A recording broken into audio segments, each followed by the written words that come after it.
Daisy Miller, A Study in Two Parts, by Henry James. Section 1. Part 1. At the little town of Vevey, in Switzerland, there is a particularly comfortable hotel. There are indeed many hotels, for the entertainment of tourists is the business of the place, which, as many travellers will remember, is seated upon the edge of a remarkably blue lake, a lake that it behooves every tourist to visit. The shore of the lake presents an unbroken array of establishments of this order, of every category, from the grand hotel of the newest fashion, with a chalk-white front, 100 balconies and a dozen flags flying from its roof, to the little Swiss pension of an elder day, with its name inscribed in German-looking lettering upon a pink or yellow wall, and an awkward summer-house in the angle of the garden. One of the hotels at Vevey, however, is famous, even classical, being distinguished from many of its upstart neighbours by an air both of luxury and of maturity.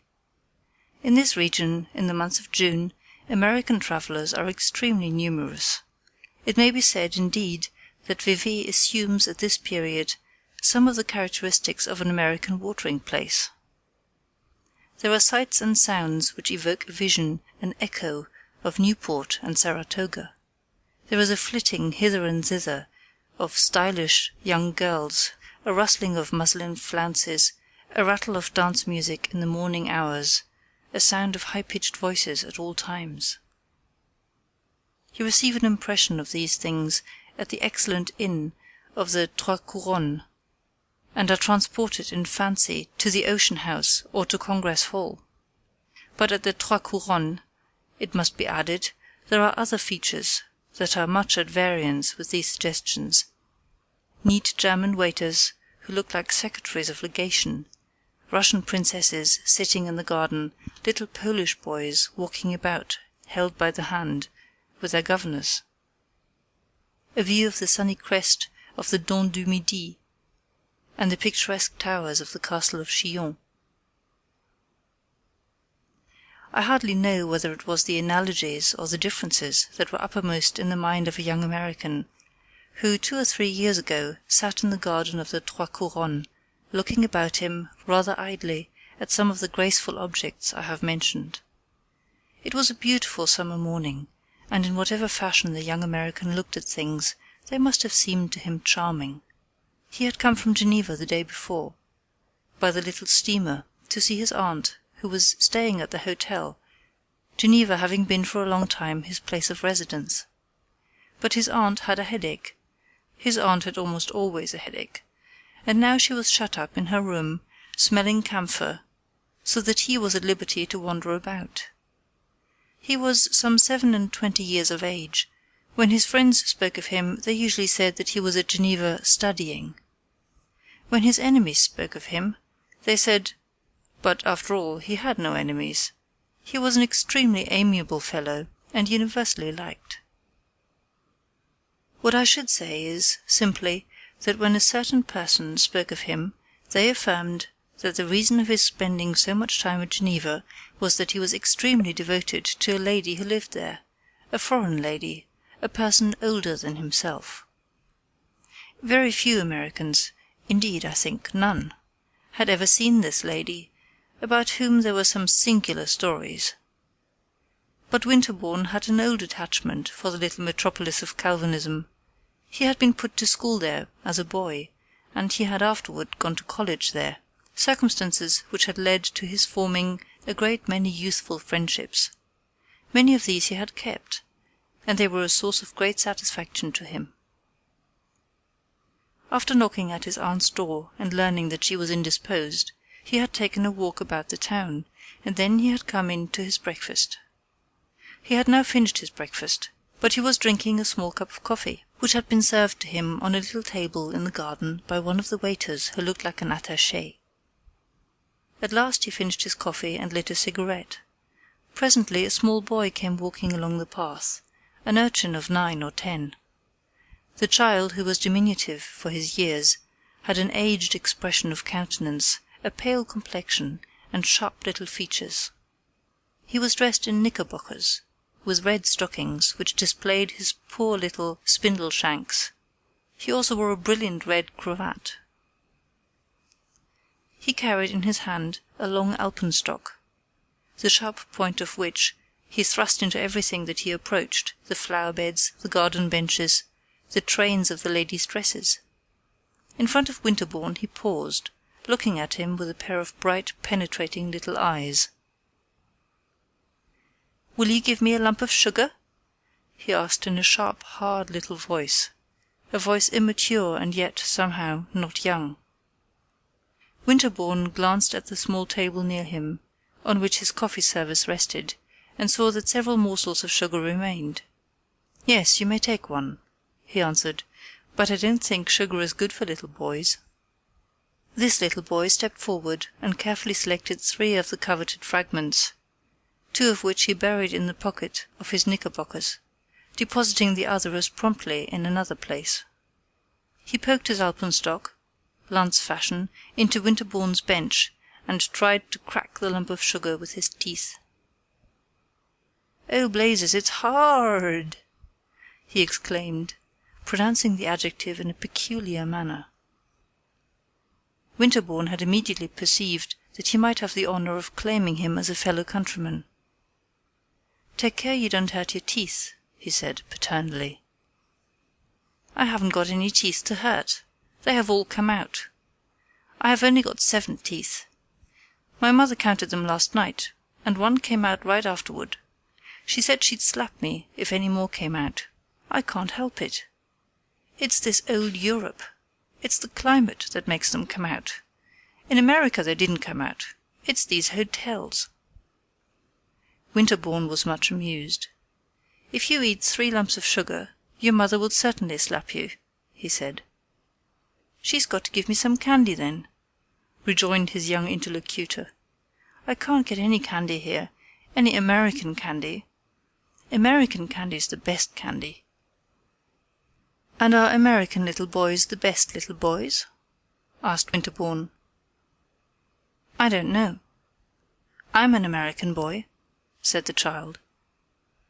"I see you are one of the best," laughed Winterbourne. "Are you an American man?" pursued this vivacious infant. And then, on Winterbourne's affirmative reply, "American men are the best," he declared. His companion thanked him for the compliment, and the child, who had now got astride of his alpenstock, stood looking about him while he attacked a second lump of sugar. Winterbourne wondered if he himself had been like this in his infancy, for he had been brought to Europe at about this age. "Here comes my sister," cried the child in a moment. "She's an American girl." Winterbourne looked along the path and saw a beautiful young lady advancing. "American girls are the best girls," he said cheerfully to his young companion. "My sister ain't the best," the child declared. "She's always blowing at me." "I imagine that is your fault, not hers," said Winterbourne. The young lady meanwhile had drawn near. She was dressed in white muslin, with 100 frills and flounces, and knots of pale-coloured ribbon. She was bareheaded, but she balanced in her hand a little parasol, with a deep border of embroidery, and she was strikingly, admirably pretty. "How pretty you are," thought Winterbourne, straightening himself in his seat, as if he were prepared to rise. The young lady paused in front of his bench, near the parapet of the garden, which overlooked the lake. The little boy had now converted his alpenstock into a vaulting pole, by the aid of which he was springing about in the gravel and kicking it up not a little.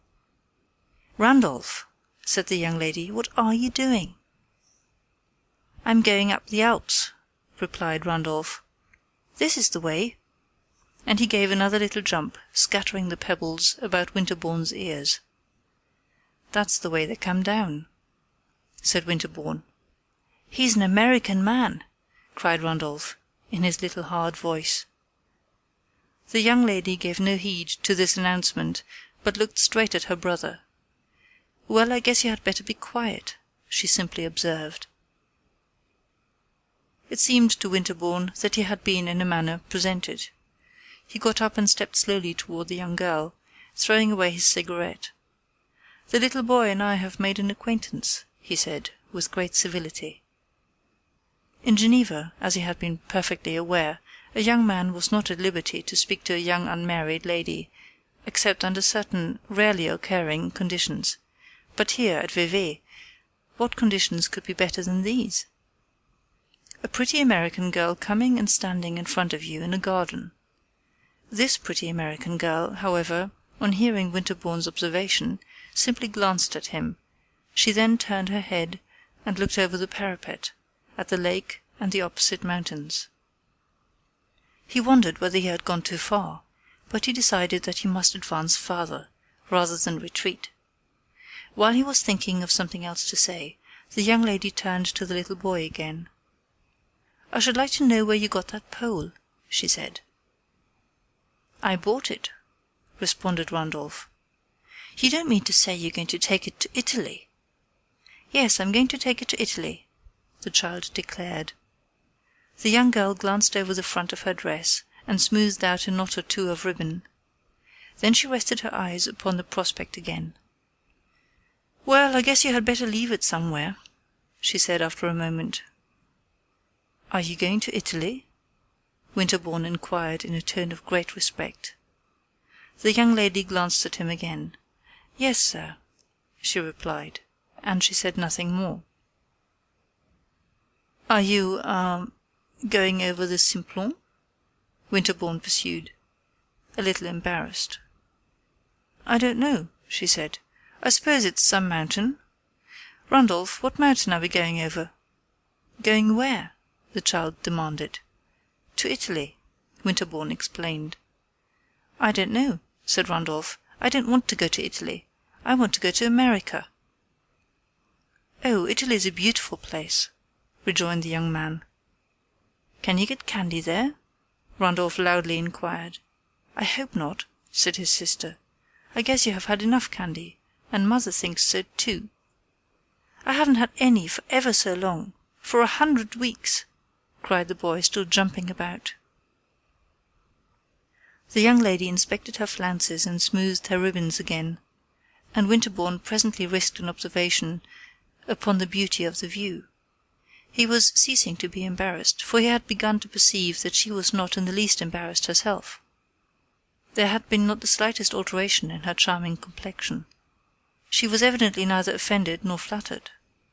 If she looked another way when he spoke to her, and seemed not particularly to hear him, this was simply her habit, her manner.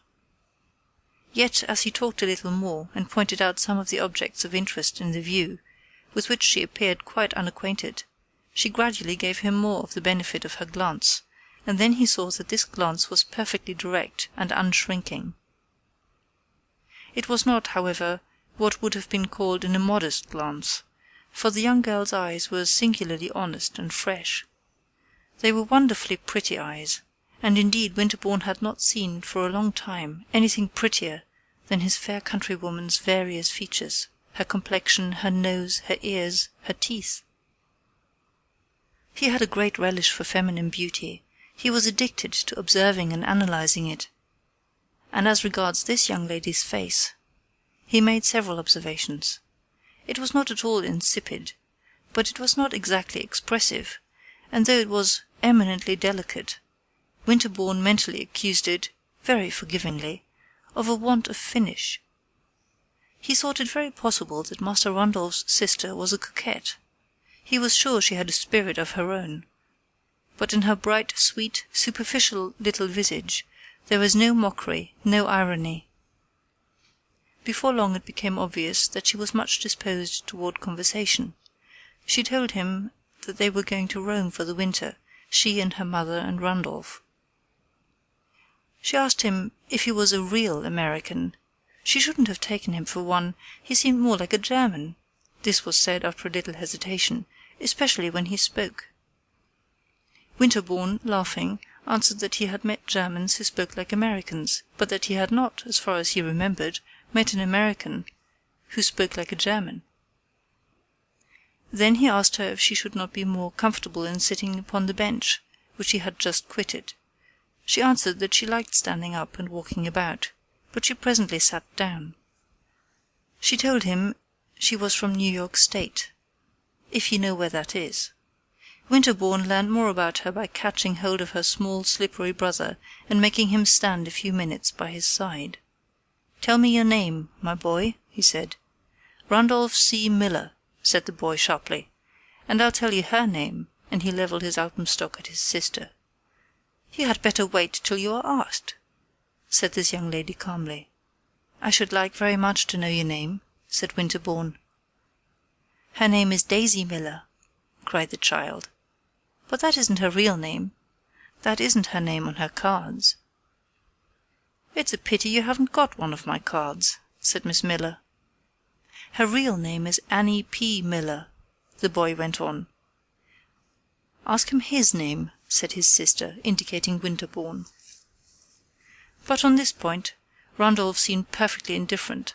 He continued to supply information with regard to his own family. "My father's name is Ezra B. Miller," he announced. "My father ain't in Europe. My father's in a better place than Europe." Winterbourne imagined for a moment that this was the manner in which the child had been taught to intimate that Mr. Miller had been removed to the sphere of celestial reward. But Randolph immediately added, "My father's in Schenectady. He's got a big business. My father's rich, you bet."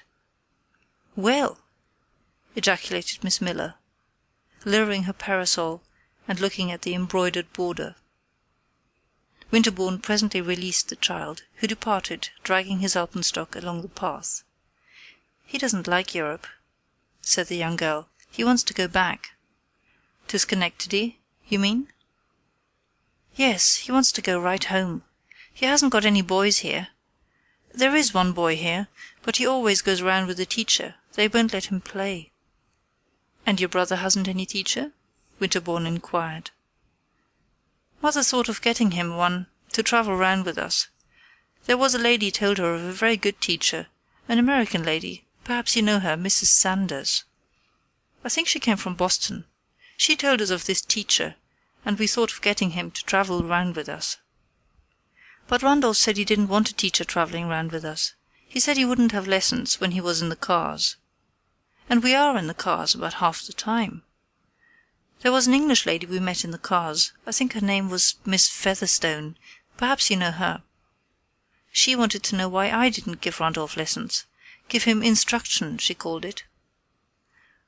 I guess he could give me more instruction than I could give him.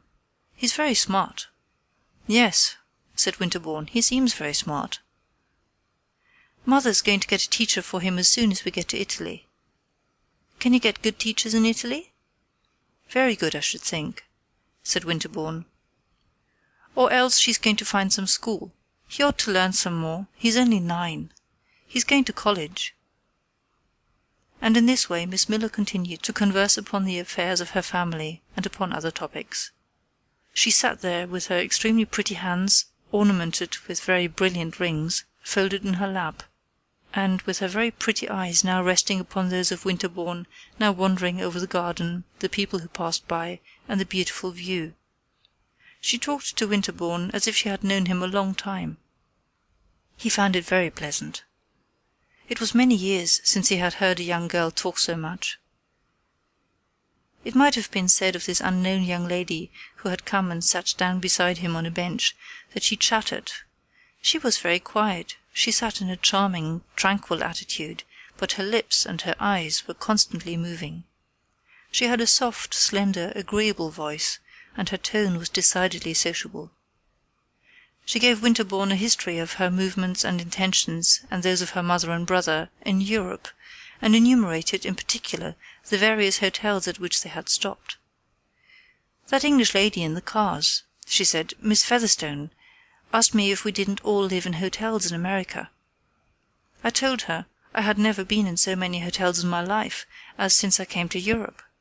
I have never seen so many. It's nothing but hotels." But Miss Miller did not make this remark with a querulous accent. She appeared to be in the best humour with everything. She declared that the hotels were very good, when once he got used to their ways, and that Europe was perfectly sweet. She She was not disappointed, not a bit. Perhaps it was because she had heard so much about it before. She had ever so many intimate friends that had been there ever so many times. And then she had had ever so many dresses and things from Paris. Whenever she put on a Paris dress, she felt as if she were in Europe. It was a kind of a wishing cap, said Winterbourne. Yes, said Miss Miller, without examining this analogy. It always made me wish I was here. But I needn't have done that for dresses. I am sure they send all the pretty ones to America. You see the most frightful things here. The only thing I don't like, she proceeded, is the society. There isn't any society, or if there is, I don't know where it keeps itself. Do you? I suppose there is some society somewhere, but I haven't seen anything of it. I'm very fond of society, and I have always had a great deal of it. I don't mean only in Schenectady, but in New York. I used to go to New York every winter. In New York I had lots of society. Last winter I had 17 dinners given me, and 3 of them were by gentlemen, added Daisy Miller. I have more friends in New York than in Schenectady, more gentlemen friends, and more young lady friends too, she resumed in a moment. She paused again for an instant. She was looking at Winterbourne with all her prettiness in her lively eyes and in her light, slightly monotonous smile. I have always had, she said, a great deal of gentlemen's society. End of section 1. Section 2. Poor Winterbourne was amused, perplexed, and decidedly charmed. He had never yet heard a young girl express herself in just this fashion. Never, at least, save in cases where to say such things seemed a kind of demonstrative evidence of a certain laxity of deportment. And yet was he to accuse Miss Daisy Miller of actual or potential inconduite, as they said at Geneva? He felt that he had lived at Geneva so long that he had lost a good deal. He had become dishabituated to the American tone. Never indeed, since he had grown old enough to appreciate things, had he encountered a young American girl of so pronounced a type as this. Certainly she was very charming. But how deucedly sociable! Was she simply a pretty girl from New York State? Were they all like that, the pretty girls who had a good deal of gentlemen's society? Or was she also a designing and audacious and unscrupulous young person? Winterbourne had lost his instinct in this matter, and his reason could not help him. Miss Daisy Miller looked extremely innocent. Some people had told him that after all American girls were exceedingly innocent, and others had told him that, after all, they were not. He was inclined to think Miss Daisy Miller was a flirt, a pretty American flirt. He had never, as yet, had any relations with young ladies of this category. He had known here in Europe 2 or 3 women, persons older than Miss Daisy Miller, and provided for respectability's sake with husbands, who were great coquettes, dangerous, terrible women with whom one's relations were liable to take a serious turn. But this young girl was not a coquette in that sense. She was very unsophisticated. She was only a pretty American flirt. Winterbourne was almost grateful for having found the formula that applied to Miss Daisy Miller. He leaned back in his seat. He remarked to himself that she had the most charming nose he had ever seen. He wondered what were the regular conditions and limitations of one's intercourse with a pretty American flirt. It presently became apparent that he was on the way to learn. "Have you been to that old castle?" asked the young girl, pointing with her parasol to the far gleaming walls of the Château de Chillon. "Yes, formerly, more than once," said Winterbourne. "You too, I suppose, have seen it." "No, we haven't been there.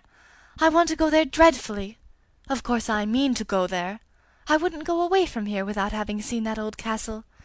"It's a very pretty excursion," said Winterbourne, "and very easy to make. You can drive, you know, or you can go by the little steamer." "You can go in the cars," said Miss Miller. "Yes, you can go in the cars," Winterbourne assented. "Our courier says they take you right up to the castle," the young girl continued. "We were going last week, but my mother gave out. She suffers dreadfully from dyspepsia. She said she couldn't go. Randolph wouldn't go either. He says he doesn't think much of old castles. But I guess we'll go this week, if we can get Randolph." "Your brother is not interested in ancient monuments?" Winterbourne inquired, smiling. He says he don't care much about old castles. He's only 9. He wants to stay at the hotel. Mother's afraid to leave him alone, and the courier won't stay with him, so we haven't been to many places. But it will be too bad if we don't go up there." And Miss Miller pointed again at the Chateau de Chillon. "I should think it might be arranged," said Winterbourne. "Couldn't you get someone to stay for the afternoon with Randolph?" Miss Miller looked at him a moment, and then very placidly, "I wish you would stay with him," she said. Winterbourne hesitated a moment. "I should much rather go to Chillon with you." "With me?" asked the young girl with the same placidity. She didn't rise, blushing as a young girl at Geneva would have done, and yet Winterbourne, conscious that he had been very bold, thought it possible she was offended. "With your mother," he answered very respectfully. But it seemed that both his audacity and his respect were lost upon Miss Daisy Miller. "I guess my mother won't go after all," she said. "She don't like to ride round in the afternoon. But did you really mean what you said just now, that you would like to go up there?" "Most earnestly," Winterbourne declared. "Then we may arrange it. If mother will stay with Randolph, I guess Eugenio will." "Eugenio?" the young man inquired. "Eugenio's our courier. He doesn't like to stay with Randolph. He's the most fastidious man I ever saw. But he's a splendid courier. I guess he'll stay at home with Randolph if mother does, and then we can go to the castle." Winterbourne reflected for an instant as lucidly as possible. "We" could only mean Miss Daisy Miller and himself. This programme seemed almost too agreeable for credence. He felt as if he ought to kiss the young lady's hand. Possibly he would have done so and quite spoiled the project, but at this moment another person, presumably Eugenio, appeared. A tall, handsome man with superb whiskers, wearing a velvet morning coat and a brilliant watch chain, approached Miss Miller, looking sharply at her companion. "Oh, Eugenio!" said Miss Miller with the friendliest accent. Eugenio had looked at Winterbourne from head to foot. He now bowed gravely to the young lady. "I have the honor to inform mademoiselle that luncheon is upon the table." Miss Miller slowly rose. "See here, Eugenio," she said, "I'm going to that old castle anyway." "To the Chateau de Chillon, mademoiselle?" the courier inquired. "Mademoiselle has made arrangements," he added in a tone which struck Winterbourne as very impertinent. Eugenio's tone apparently threw, even to Miss Miller's own apprehension, a slightly ironical light upon the young girl's situation. She turned to Winterbourne, blushing a little, a very little. "You won't back out," she said. "I shall not be happy till we go," he protested. "And you are staying in this hotel," she went on. "And are you really an American?" The courier stood looking at Winterbourne offensively. The young man, at least, thought his manner of looking an offence to Miss Miller. It conveyed an imputation that she "picked up" acquaintances. "I shall have the honor of presenting you to a person who will tell you all about me," he said, smiling and referring to his aunt. "Oh, well, we'll go some day," said Miss Miller, and she gave him a smile and turned away. She put up her parasol and walked back to the inn beside Eugenio. Winterbourne stood looking after her, and as she moved away drawing her muslin furbelows over the gravel, said to himself that she had the tournure of a princess. He had, however, engaged to do more than proved feasible in promising to present his aunt, Mrs. Costello, to Miss Daisy Miller. As soon as the former lady had got better of her headache, he waited upon her in her apartment, and, after the proper inquiries in regard to her health, he asked if she had observed in the hotel a little American family, a mamma, a daughter, and a little boy. "And a courier?" said Mrs. Costello. "Oh, yes, I have observed them, seen them, heard them, and kept out of their way." Mrs. Costello was a widow with a fortune, a person of much distinction, who frequently intimated that, if she were not so dreadfully liable to sick headaches, she would probably have left a deeper impress upon her time. She had a long pale face, a high nose, and a great deal of very striking white hair, which she wore in large puffs and rouleaux over the top of her head. She had 2 sons married in New York, and another who was now in Europe. This young man was amusing himself at Hamburg, and, though he was on his travels, was rarely perceived to visit any particular city at the moment selected by his mother for her own appearance there. Her nephew, who had come up to Vevey expressly to see her, was therefore more attentive than those who, as she said, were nearer to her. He had imbibed at Geneva the idea that one must always be attentive to one's aunt. Mrs. Costello had not seen him for many years, and she was greatly pleased with him, manifesting her approbation by initiating him into many of the secrets of that social sway which, as she gave him to understand, she exerted in the American capital. She admitted that she was very exclusive, but if he were acquainted with New York, he would see that one had to be. And her picture of the minutely hierarchical constitution of the society of that city, which she presented to him in many different lights, was, to Winterbourne's imagination, almost oppressively striking. He immediately perceived from her tone that Miss Daisy Miller's place in the social scale was low. "I am afraid you don't approve of them," he said. "They are very common," Mrs. Costello declared. "They are the sort of Americans that one does one's duty by not accepting." "Ah, you don't accept them," said the young man. "I can't, my dear Frederick. I would if I could, but I can't." "The young girl is very pretty," said Winterbourne in a moment. "Of course she's pretty, but she is very common." "I see what you mean, of course," said Winterbourne after another pause. "She has that charming look that they all have," his aunt resumed. "I can't think where they pick it up. And she dresses in perfection. No, you don't know how well she dresses. I can't think where they get their taste. But, my dear aunt, she is not, after all, a Comanche savage." "She is a young lady," said Mrs. Costello, "who has an intimacy with her mamma's courier." "An intimacy with the courier?" the young man demanded. "Oh, the mother is just as bad. They treat the courier like a familiar friend, like a gentleman. I shouldn't wonder if he dines with them. Very likely they have never seen a man with such good manners, such fine clothes, so like a gentleman. He probably corresponds to the young lady's idea of a count. He sits with them in the garden in the evening. I think he smokes." Winterbourne listened with interest to these disclosures. They helped him to make up his mind about Miss Daisy. Evidently she was rather wild. "Well," he said, "I am not a courier, and yet she was very charming to me." "You had better have said at first," said Mrs. Costello with dignity, "that you had made her acquaintance." "We simply met in the garden, and we talked a bit." "Tout bonnement! And pray what did you say?" "I said I should take the liberty of introducing her to my admirable aunt." "I am much obliged to you." "It was to guarantee my respectability," said Winterbourne. "And pray, who is to guarantee hers?" "Ah, you are cruel," said the young man. "She's a very nice girl." "You don't say that as if you believed it," Mrs. Costello observed. "She is completely uncultivated," Winterbourne went on. "But she is wonderfully pretty, and in short, she is very nice.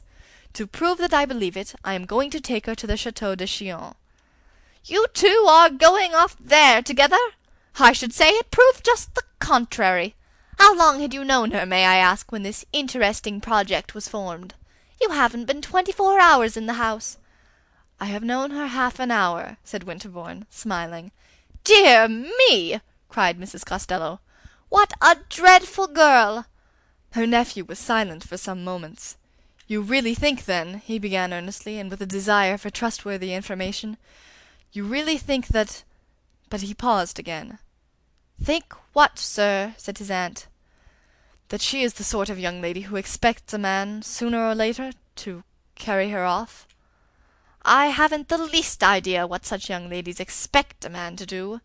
But I really think that you had better not meddle with little American girls that are uncultivated, as you call them. You have lived too long out of the country. You will be sure to make some great mistake. You are too innocent." "My dear aunt, I am not so innocent," said Winterbourne, smiling and curling his moustache. "You are too guilty, then." Winterbourne continued to curl his moustache meditatively. "You won't let the poor girl know you, then?" he asked at last. "Is it literally true that she is going to the Chateau de Chillon with you?" "I think that she fully intends it." "Then, my dear Frederick," said Mrs. Costello, "I must decline the honor of her acquaintance. I am an old woman, but I am not too old, thank heaven, to be shocked."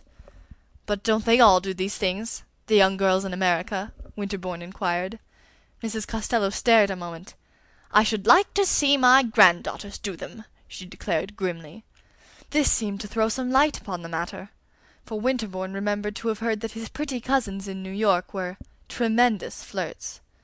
If, therefore, Miss Daisy Miller exceeded the liberal margin allowed to these young ladies, it was probable that anything might be expected of her.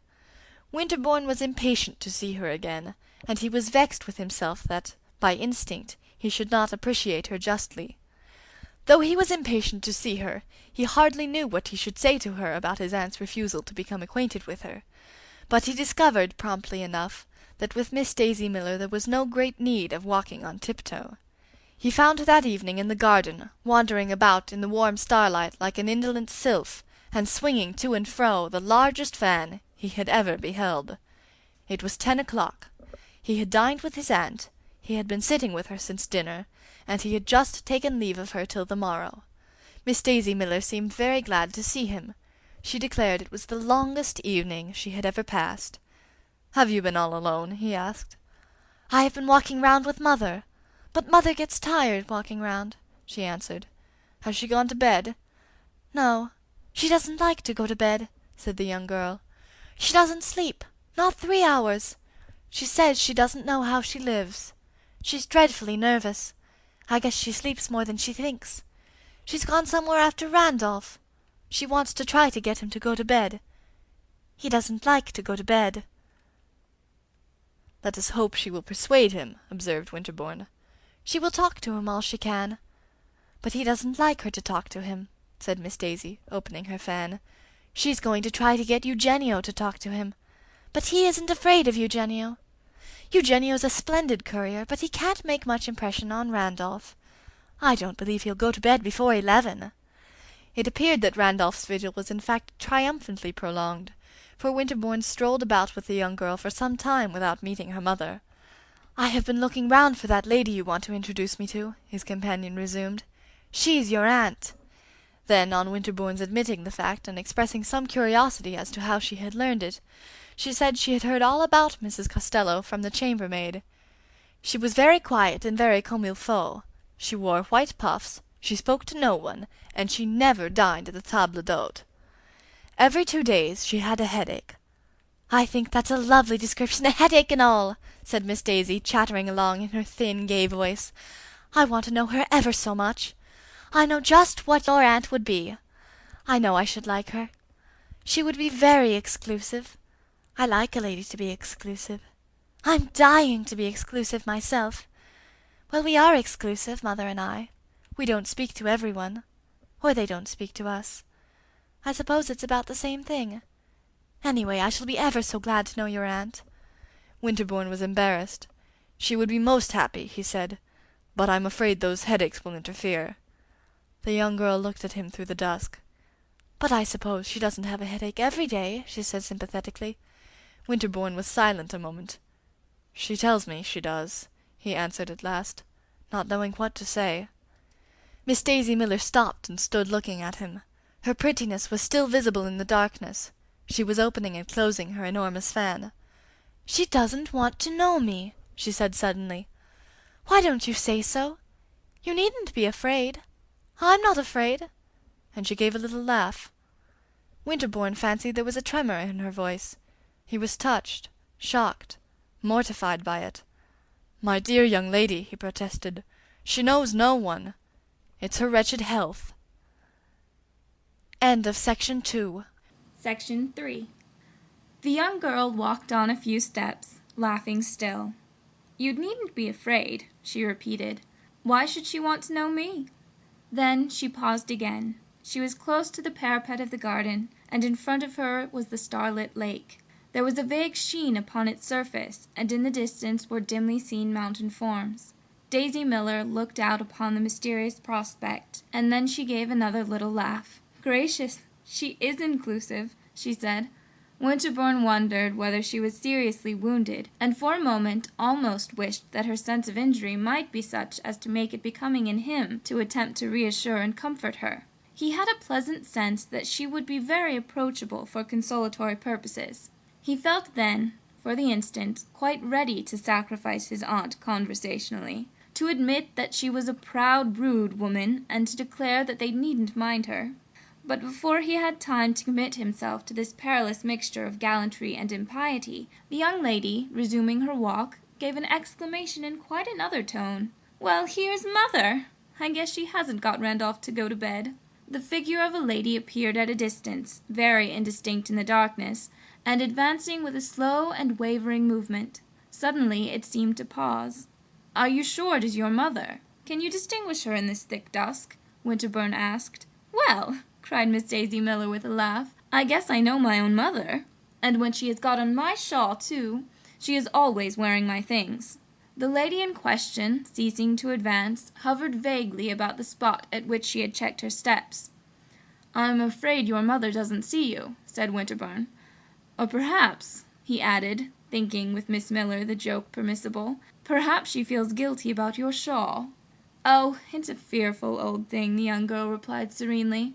"I told her she could wear it. She won't come here because she sees you." "Ah, then," said Winterbourne, "I had better leave you." "Oh, no, come on," urged Miss Daisy Miller. "I'm afraid your mother doesn't approve of my walking with you." Miss Miller gave him a serious glance.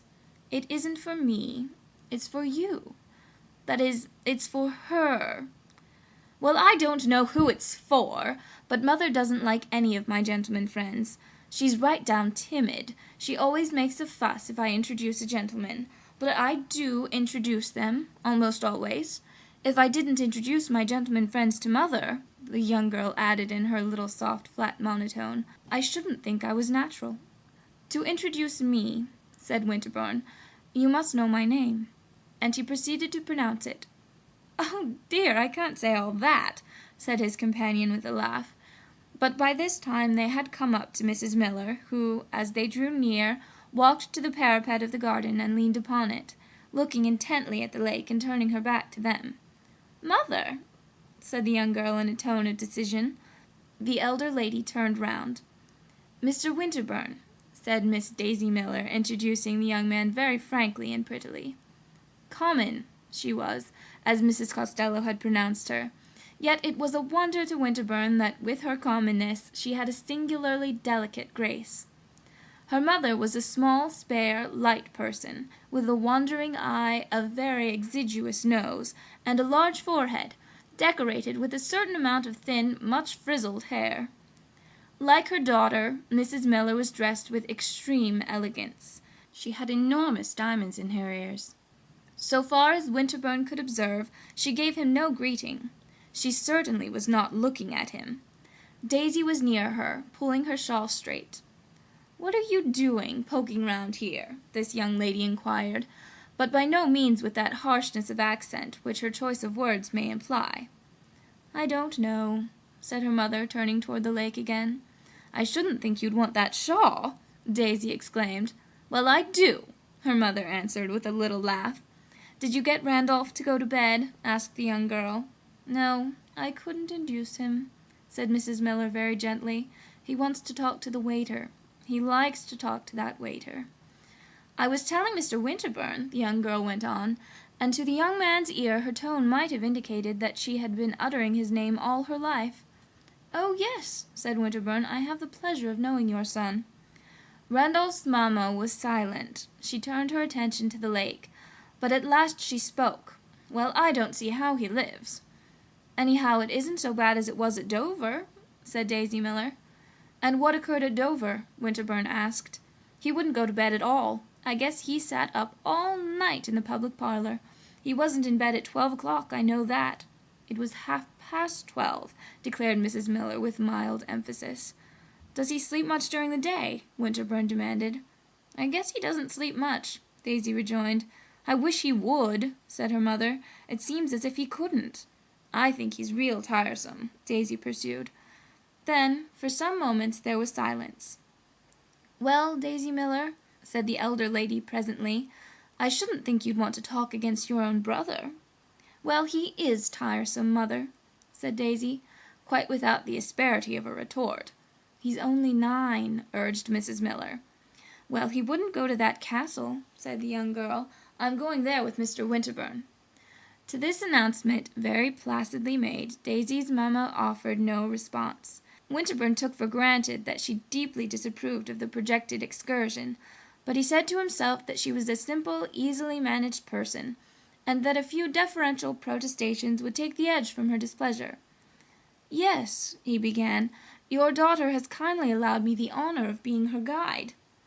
Mrs. Miller's wandering eyes attached themselves, with a sort of appealing air, to Daisy, who, however, strolled a few steps farther, gently humming to herself. "I presume you will go in the cars?" said her mother. "Yes, or in the boat," said Winterbourne. "Well, of course, I don't know," Mrs. Miller rejoined. "I have never been to that castle." "It is a pity you shouldn't go," said Winterbourne, beginning to feel reassured as to her opposition, and yet he was quite prepared to find that, as a matter of course, she meant to accompany her daughter. "We've been thinking ever so much about going," she pursued, "but it seems as if we couldn't. Of course, Daisy, she wants to go round, but there's a lady here, I don't know her name, she says she shouldn't think we'd want to go to see castles here. She should think we'd want to wait till we got to Italy. It seems as if there would be so many there," continued Mrs. Miller with an air of increasing confidence. "Of course, we only want to see the principal ones. We visited several in England," she presently added. "Ah, yes, in England there are beautiful castles," said Winterbourne, "but Chillon here is very well worth seeing." "Well, if Daisy feels up to it," said Mrs. Miller in a tone impregnated with a sense of the magnitude of the enterprise. "It seems as if there was nothing she wouldn't undertake." "Oh, I think she'll enjoy it," Winterbourne declared, and he desired more and more to make it a certainty that he was to have the privilege of a tete-a-tete with the young lady, who was still strolling along in front of them, softly vocalizing. "You are not disposed, madam," he inquired, "to undertake it yourself?" Daisy's mother looked at him an instant askance, and then walked forward in silence. "Then I guess she had better go alone," she said simply. Winterbourne observed to himself that this was a very different type of maternity from that of the vigilant matrons who massed themselves in the forefront of social intercourse in the dark old city at the other end of the lake. But his meditations were interrupted by hearing his name very distinctly pronounced by Mrs. Miller's unprotected daughter. "Mr. Winterbourne," murmured Daisy.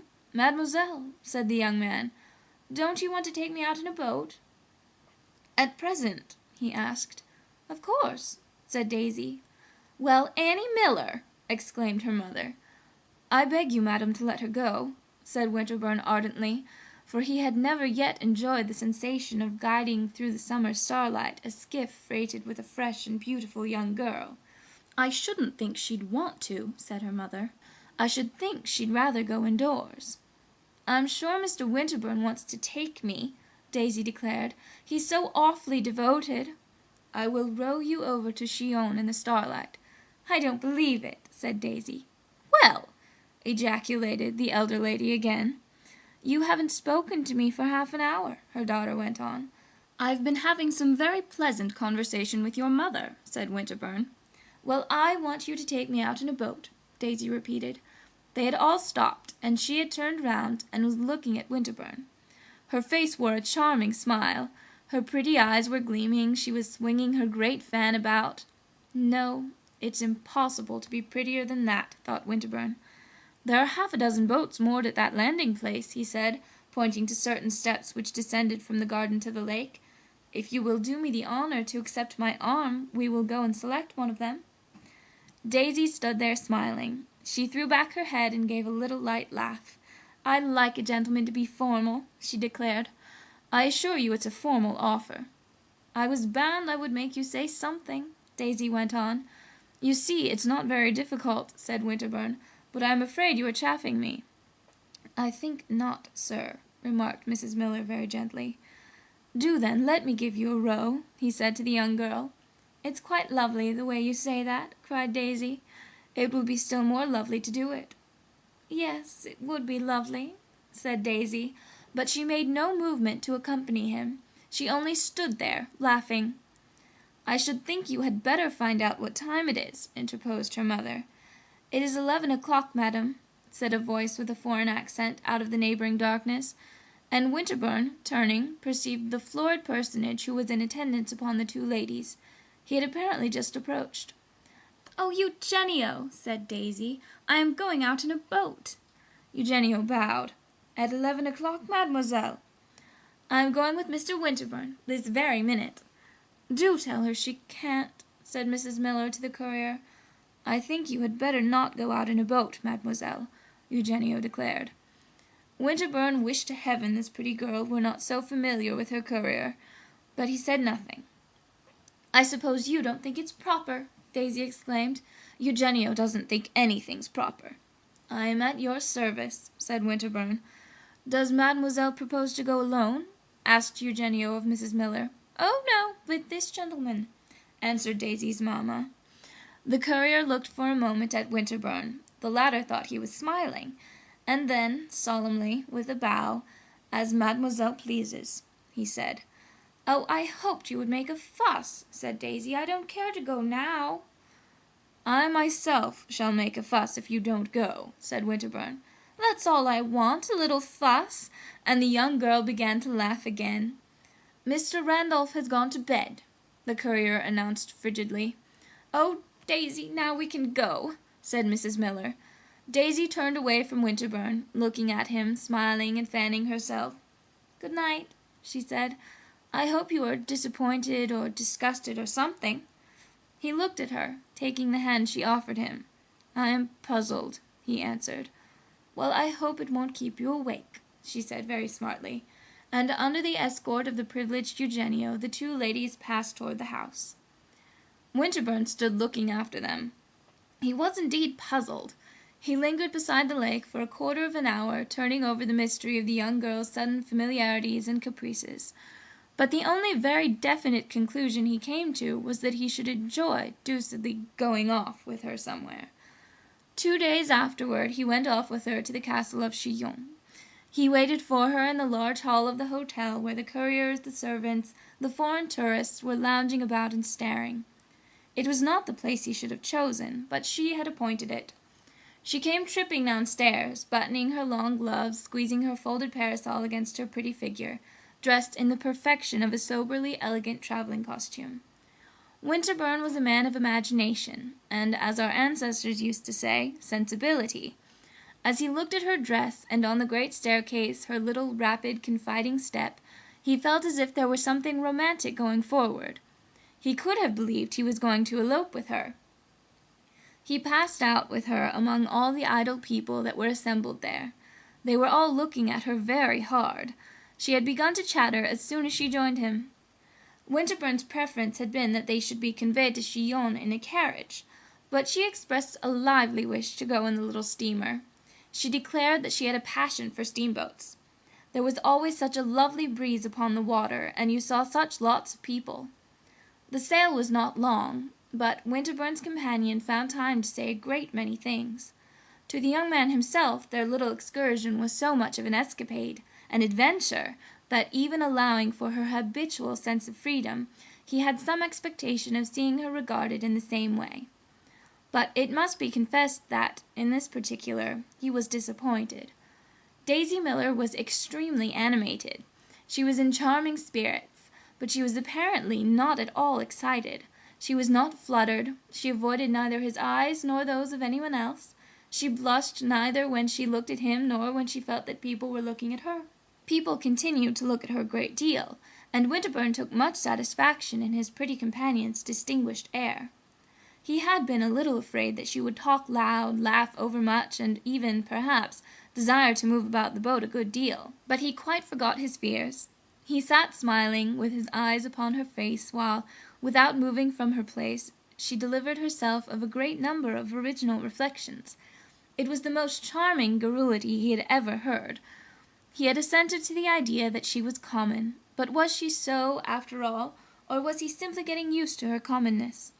Her conversation was chiefly of what metaphysicians term the objective cast, but every now and then it took a subjective turn.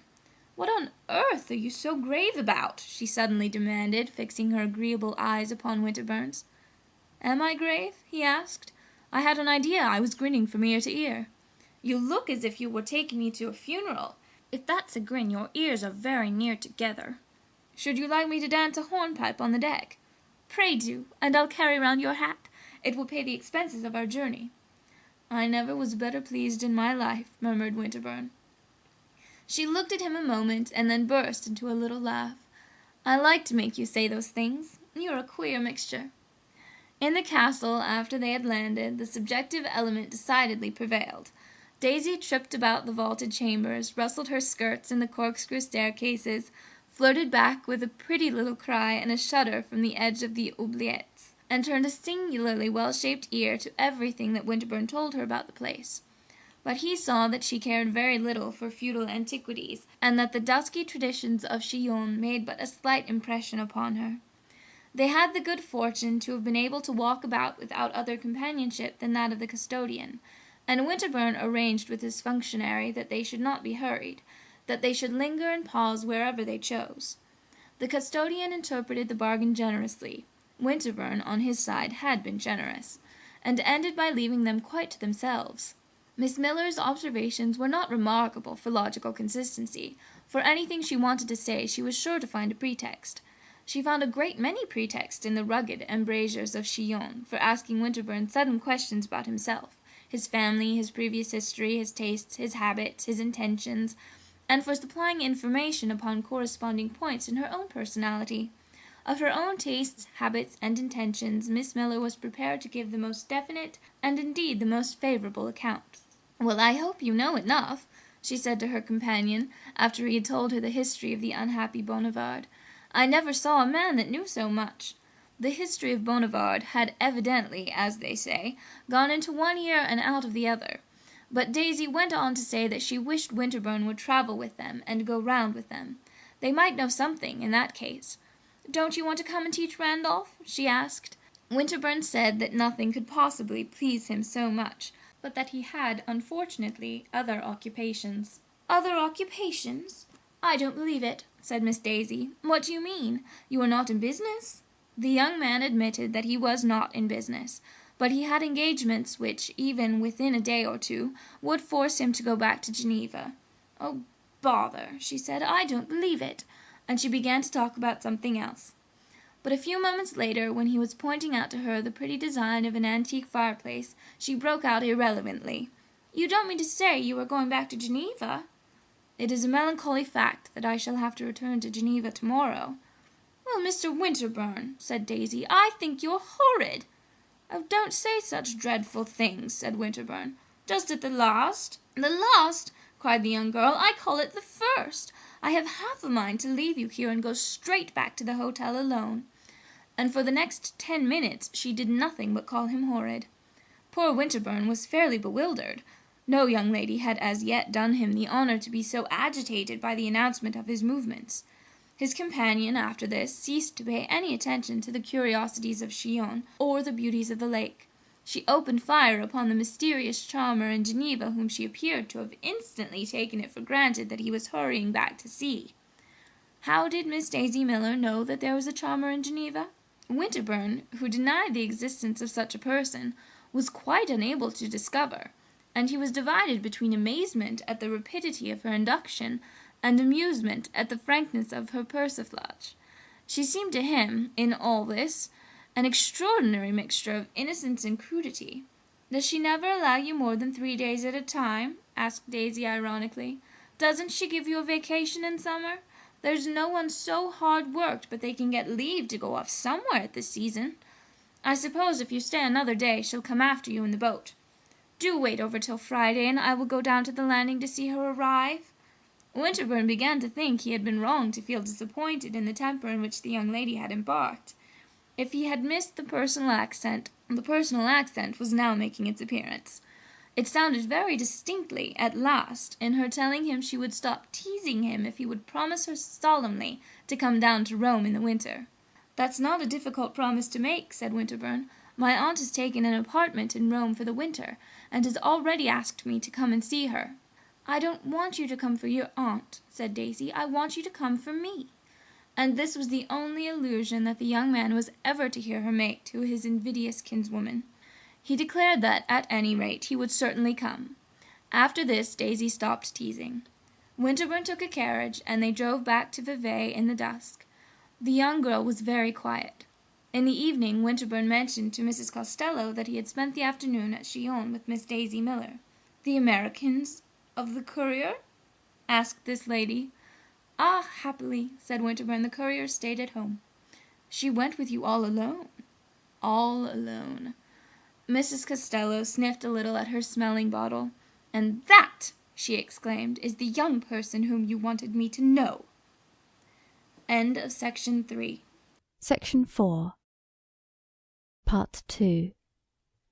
Winterbourne, who had returned to Geneva the day after his excursion to Chillon, went to Rome toward the end of January. His aunt had been established there for several weeks, and he had received a couple of letters from her. "Those people you were so devoted to last summer at Vevey have turned up here, courier and all," she wrote. "They seem to have made several acquaintances, but the courier continues to be the most intimé. The young lady, however, is also very intimate with some third-rate Italians, with whom she rackets about in a way that makes much talk. Bring me that pretty novel of Cherbuliez's, Paul le Maire, and don't come later than the 23rd. In the natural course of events, Winterbourne, on arriving in Rome, would presently have ascertained Mrs. Miller's address at the American banker's, and have gone to pay his compliments to Miss Daisy. "After what happened at Vevey, I think I may certainly call upon them," he said to Mrs. Costello. "If, after what happens, at Vevey and everywhere, you desire to keep up the acquaintance, you are very welcome. Of course a man may know everyone. Men are welcome to the privilege." "Pray, what is it that happens, here, for instance?" Winterbourne demanded. "The girl goes about alone with her foreigners. As to what happens further, you must apply elsewhere for information. She has picked up half a dozen of the regular Rome fortune-hunters, and she takes them about to people's houses. When she comes to a party, she brings with her a gentleman with a good deal of manner, and a wonderful moustache." "And where is the mother?" "I haven't the least idea. They are very dreadful people." Winterbourne meditated a moment. "They are very ignorant, very innocent only. Depend upon it, they are not bad." "They are hopelessly vulgar," said Mrs. Costello. "Whether or no being hopelessly vulgar is being bad, is a question for the metaphysicians. They are bad enough to dislike, at any rate, and for this short life that is quite enough." The news that Daisy Miller was surrounded by half a dozen wonderful moustaches checked Winterbourne's impulse to go straight away to see her. He had, perhaps, not definitely flattered himself that he had made an ineffaceable impression upon her heart, but he was annoyed at hearing of a state of affairs so little in harmony with an image that had lately flitted in and out of his own meditations, the image of a very pretty girl, looking out of an old Roman window, and asking herself urgently when Mr. Winterbourne would arrive. If, however, he determined to wait a little before reminding Miss Miller of his claims to her consideration, he went very soon to call upon 2 or 3 other friends. One of these friends was an American lady who had spent several winters at Geneva, where she had placed her children at school. She was a very accomplished woman, and she lived in the Via Gregorina. Winterbourne found her in a little crimson drawing-room on a 3rd floor. The room was filled with southern sunshine. He had not been there 10 minutes when the servant came in, announcing Madame Miller. This announcement was presently followed by the entrance of little Randolph Miller, who stopped in the middle of the room and stood staring at Winterbourne. An instant later his pretty sister crossed the threshold, and then, after a considerable interval, Mrs. Miller slowly advanced. "I know you," said Randolph. "I'm sure you know a great many things," exclaimed Winterbourne, taking him by the hand. "How is your education coming on?"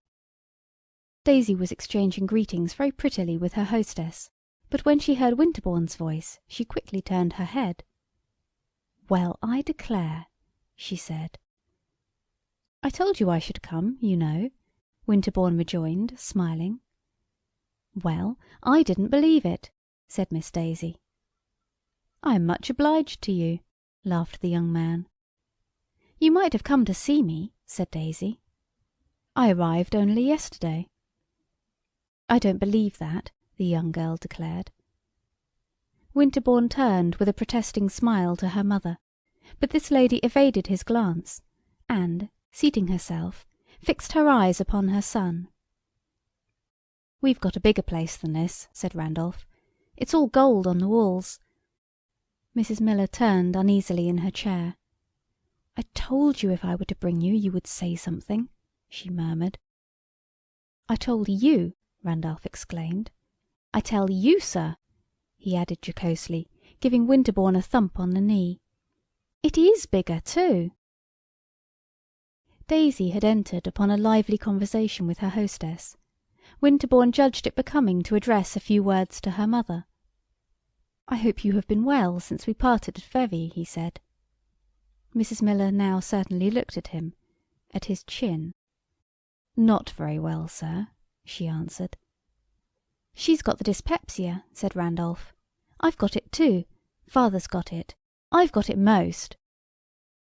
This announcement, instead of embarrassing Mrs. Miller, seemed to relieve her. "I suffer from the liver," she said. "I think it's this climate. It's less bracing than Schenectady, especially in the winter season. I don't know whether you know we reside at Schenectady. I was saying to Daisy that I certainly hadn't found anyone like Dr. Davis, and I didn't believe I should. Oh, at Schenectady he stands first. They think everything of him. He has so much to do, and yet there was nothing he wouldn't do for me. He said he never saw anything like my dyspepsia, but he was bound to cure it. I'm sure there was nothing he wouldn't try. He was just going to try something new when we came off. Mr. Miller wanted Daisy to see Europe for herself, but I wrote to Mr. Miller that it seems as if I couldn't get on without Dr. Davis.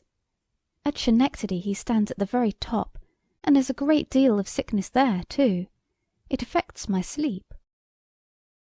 Winterbourne had a good deal of pathological gossip with Dr. Davis's patient, during which Daisy chatted unremittingly to her own companion. The young man asked Mrs. Miller how she was pleased with Rome. "Well, I must say I am disappointed," she answered. "We had heard so much about it. I suppose we had heard too much. But we couldn't help that.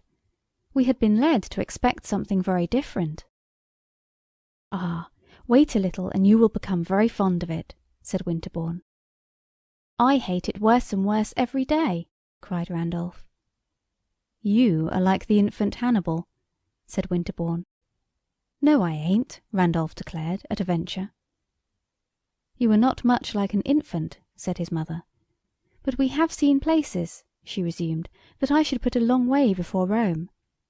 And in reply to Winterbourne's interrogation, "There's Zurich," she concluded. "I think Zurich is lovely, and we hadn't heard half so much about it." "The best place we've seen is the city of Richmond," said Randolph. "He means the ship," his mother explained. "We crossed in that ship.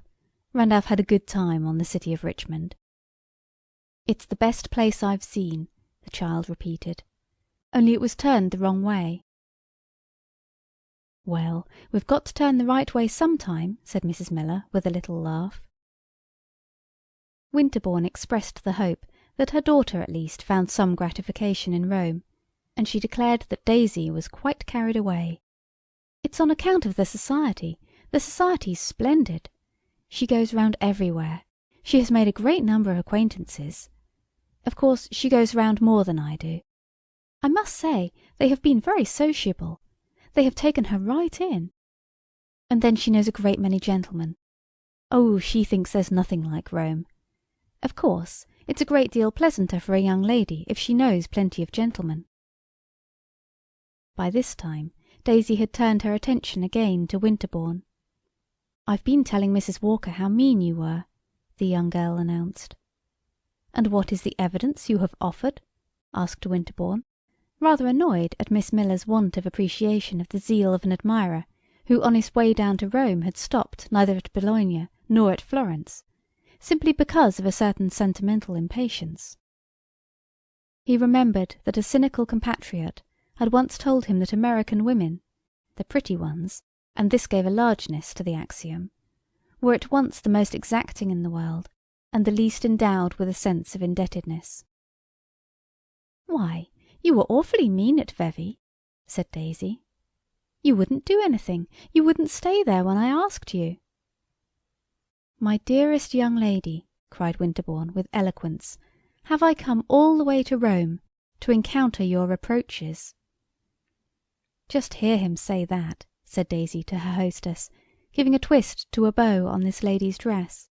"Did you ever hear anything so quaint?" "So quaint, my dear?"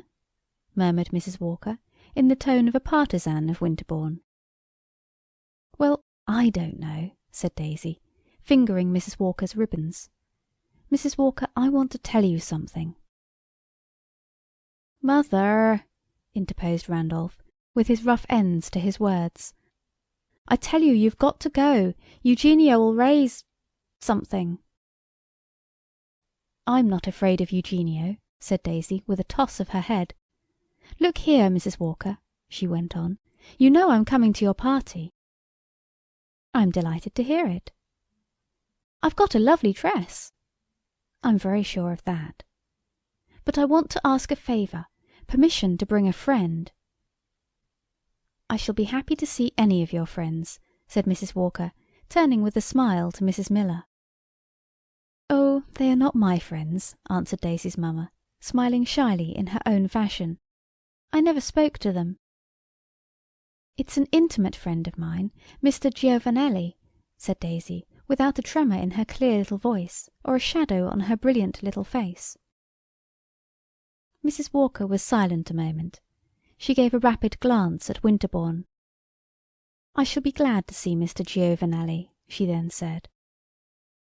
"He's an Italian," Daisy pursued, with the prettiest serenity. "He's a great friend of mine. He's the handsomest man in the world, except Mr. Winterbourne.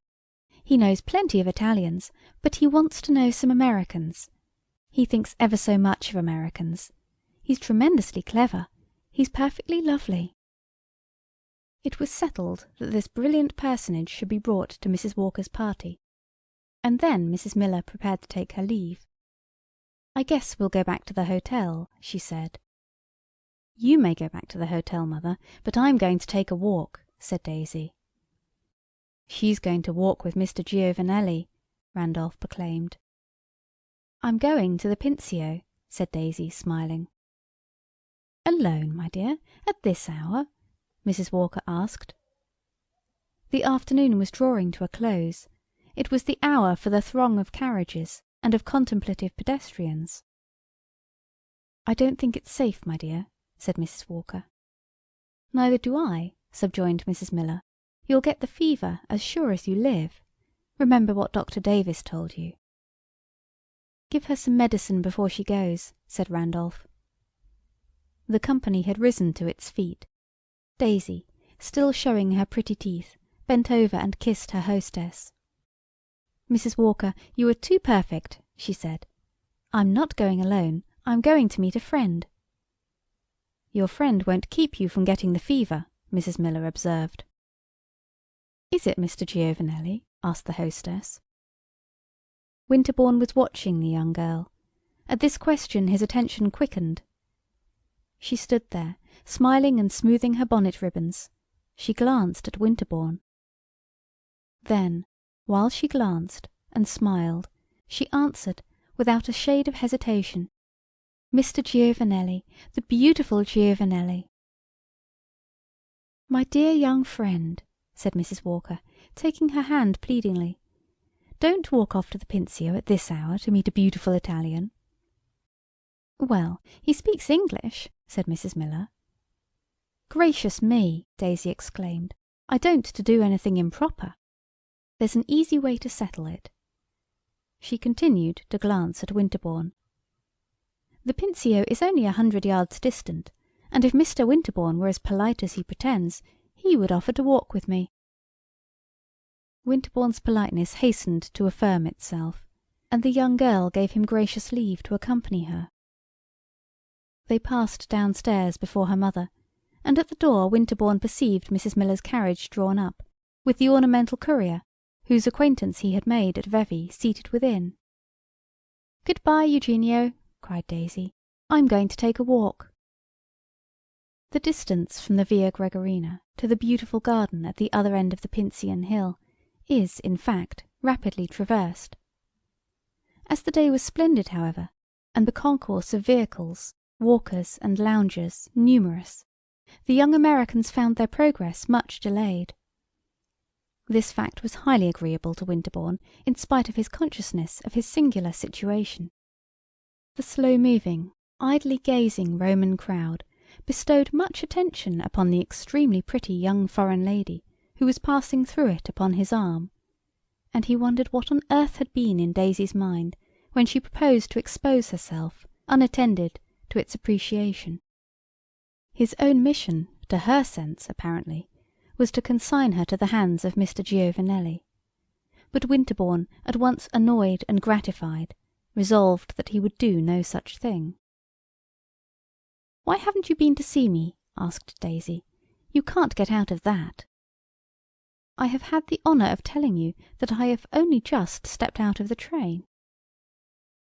"You must have stayed in the train a good while after it stopped," cried the young girl with her little laugh. "I suppose you were asleep. You have had time to go and see Mrs. Walker." "I knew Mrs. Walker," Winterbourne began to explain. "I know where you knew her. You knew her at Geneva. She told me so. Well, you knew me at Vevey. That's just as good. So you ought to have come." She asked him no other question than this. She began to prattle about her own affairs. "We've got splendid rooms at the hotel. Eugenio says they're the best rooms in Rome. We are going to stay all winter, if we don't die of the fever, and I guess we'll stay then.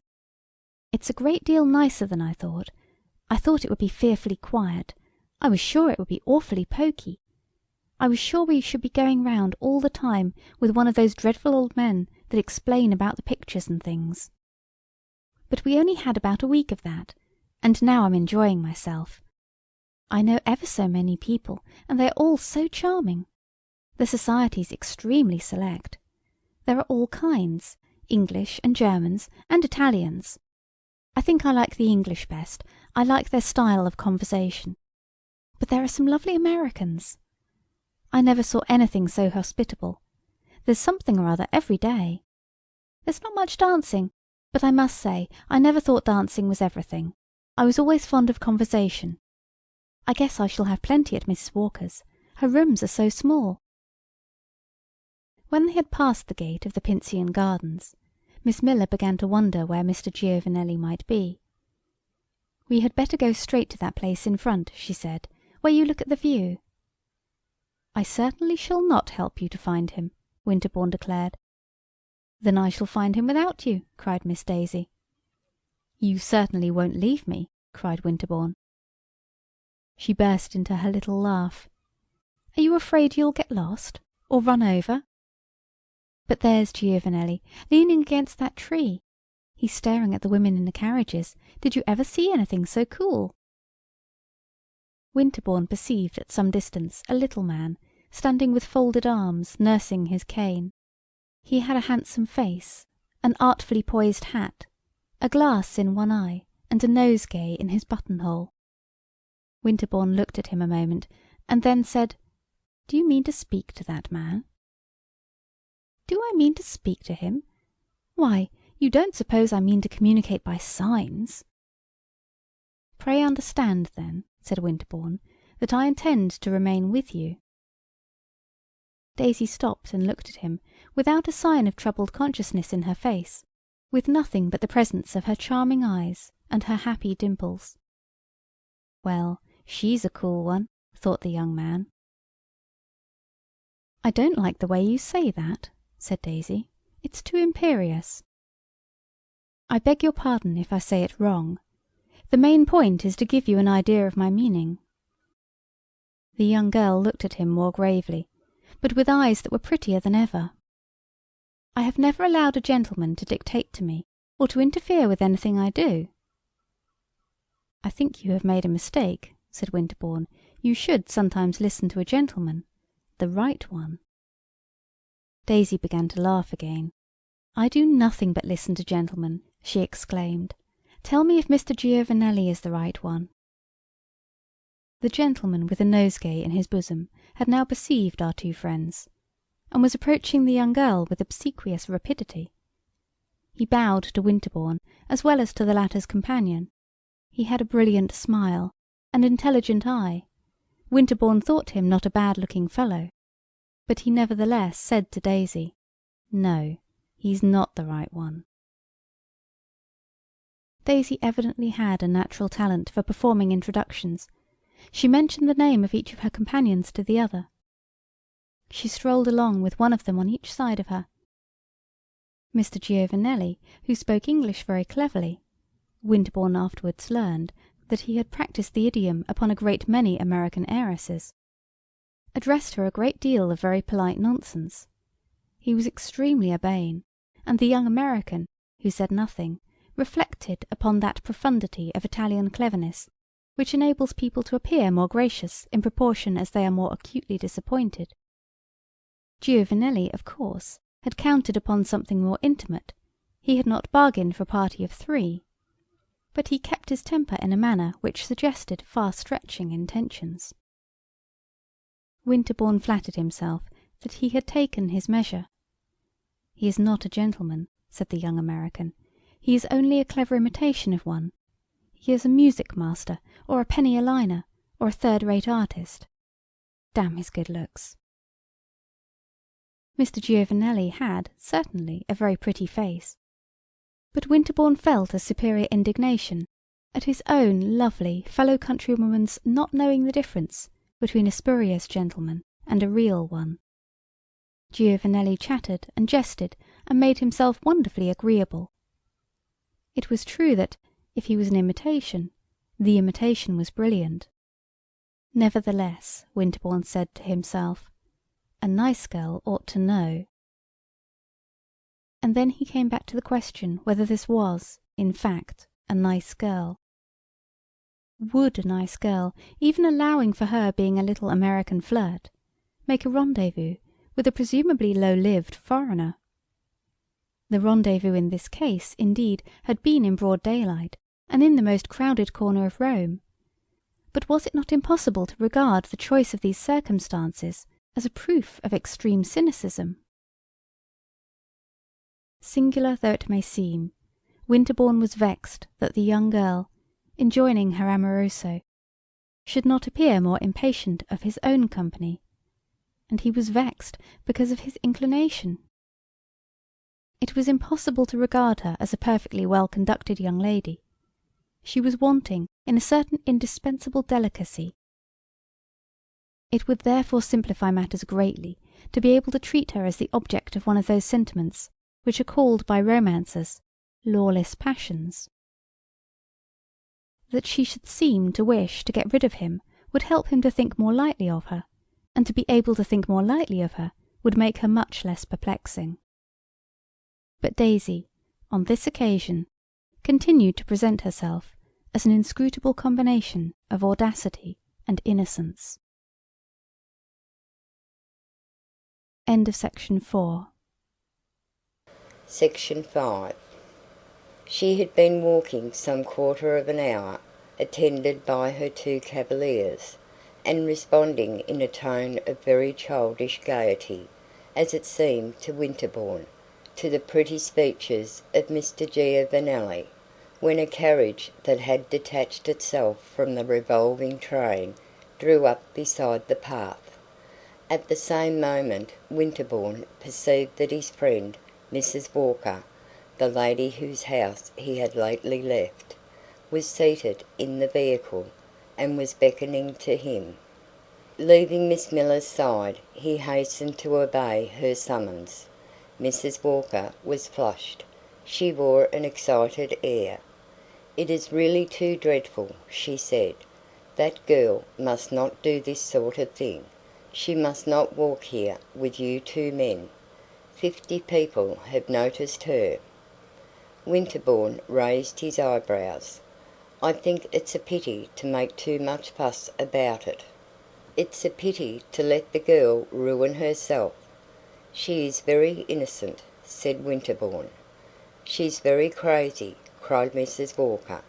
"Did you ever see anything so imbecile as her mother? After you had all left me just now, I could not sit still for thinking of it. It seemed too pitiful, not even to attempt to save her. I ordered the carriage and put on my bonnet, and came here as quickly as possible. Thank heaven I have found you." "What do you propose to do with us?" asked Winterbourne, smiling. "To ask her to get in, to drive her about here for an hour, so that the world may see she is not running absolutely wild, and then to take her safely home." "I don't think it's a very happy thought," said Winterbourne, "but you can try." Mrs. Walker tried. The young man went in pursuit of Miss Miller, who had simply nodded and smiled at his interlocutor in the carriage, and had gone her way with her companion. Daisy, on learning that Mrs. Walker wished to speak to her, retraced her steps with a perfect good grace, and with Mr. Giovanelli at her side. She declared that she was delighted to have a chance to present this gentleman to Mrs. Walker. She immediately achieved the introduction, and declared that she had never in her life seen anything so lovely as Mrs. Walker's carriage rug. "I am glad you admire it," said this lady, smiling sweetly. "Will you get in and let me put it over you?"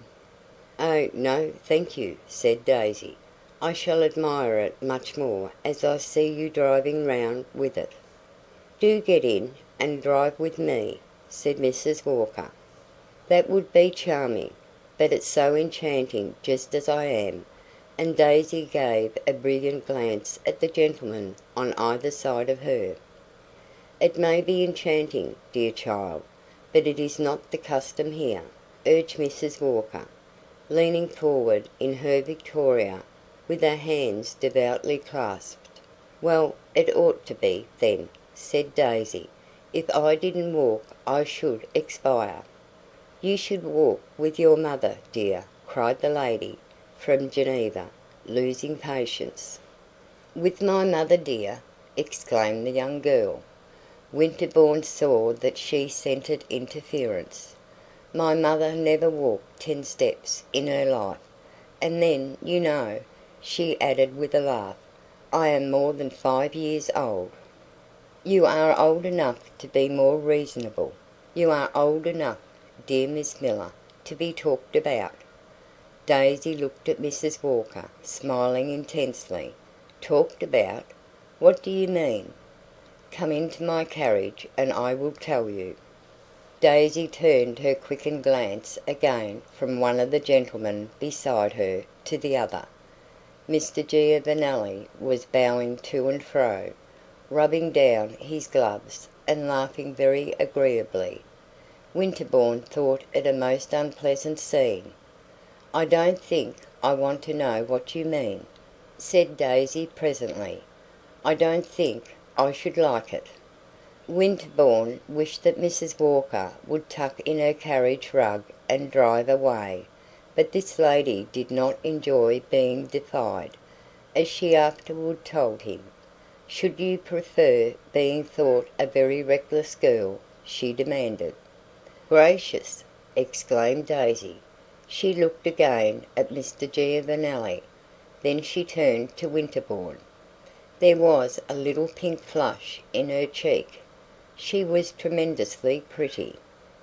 "Does Mr. Winterbourne think," she asked slowly, smiling, throwing back her head, and glancing at him from head to foot, "that, to save my reputation, I ought to get into the carriage?" Winterbourne coloured. For an instant he hesitated greatly. It seemed so strange to hear her speak that way of her reputation. But he himself, in fact, must speak in accordance with gallantry. The finest gallantry here was simply to tell her the truth. And the truth, for Winterbourne, as the few indications I have been able to give have made him known to the reader, was that Daisy Miller should take Mrs. Walker's advice. He looked at her exquisite prettiness, and then he said very gently, "I think you should get into the carriage." Daisy gave a violent laugh. I never heard anything so stiff. "If this is improper, Mrs. Walker," she pursued, "then I am all improper, and you must give me up. Good bye. I hope you'll have a lovely ride." And, with Mr. Giovanelli, who made a triumphantly obsequious salute, she turned away. Mrs. Walker sat looking after her, and there were tears in Mrs. Walker's eyes. "Get in here, sir," she said to Winterbourne, indicating the place beside her. The young man answered that he felt bound to accompany Miss Miller, whereupon Mrs. Walker declared that if he refused her this favour she would never speak to him again. She was evidently in earnest. Winterbourne overtook Daisy and her companion, and, offering the young girl his hand, told her that Mrs. Walker had made an imperious claim upon his society. He expected that in answer she would say something rather free, something to commit herself still further to that recklessness, from which Mrs. Walker had so charitably endeavoured to dissuade her. But she only shook his hand, hardly looking at him, while Mr. Giovanelli bade him farewell with a too emphatic flourish of the hat. Winterbourne was not in the best possible humour as he took his seat in Mrs. Walker's victoria. "That was not clever of you," he said candidly, while the vehicle mingled again with the throng of carriages. "In such a case," his companion answered, "I don't wish to be clever, I wish to be earnest." "Well, your earnestness has only offended her and put her off." "It has happened very well," said Mrs. Walker. "If she is so perfectly determined to compromise herself, the sooner one knows it the better. One can act accordingly." "I suspect she meant no harm," Winterbourne rejoined. "So I thought a month ago, but she has been going too far." "What has she been doing?" "Everything that is not done here. Flirting with any man she could pick up, sitting in corners with mysterious Italians, dancing all evening with the same partners, receiving visits at 11 o'clock at night. Her mother goes away when visitors come." "But her brother," said Winterbourne laughing, "sits up till midnight." "He must be edified by what he sees. I'm told that at their hotel everyone is talking about her, and that a smile goes round among all the servants when a gentleman comes and asks for Miss Miller." "The servants be hanged," said Winterbourne angrily. "The poor girl's only fault," he presently added, "is that she is very uncultivated." "She is naturally indelicate," Mrs. Walker declared. "Take that example this morning. How long had you known her at Vevey?" "A couple of days." "Fancy, then, her making it a personal matter that you should have left the place." Winterbourne was silent for some moments. Then he said, "I suspect, Mrs. Walker, that you and I have lived too long at Geneva," and he added a request that she should inform him with what particular design she had made him enter her carriage. "I wish to beg you to cease your relations with Miss Miller, not to flirt with her, to give her no further opportunity to expose herself, to let her alone, in short."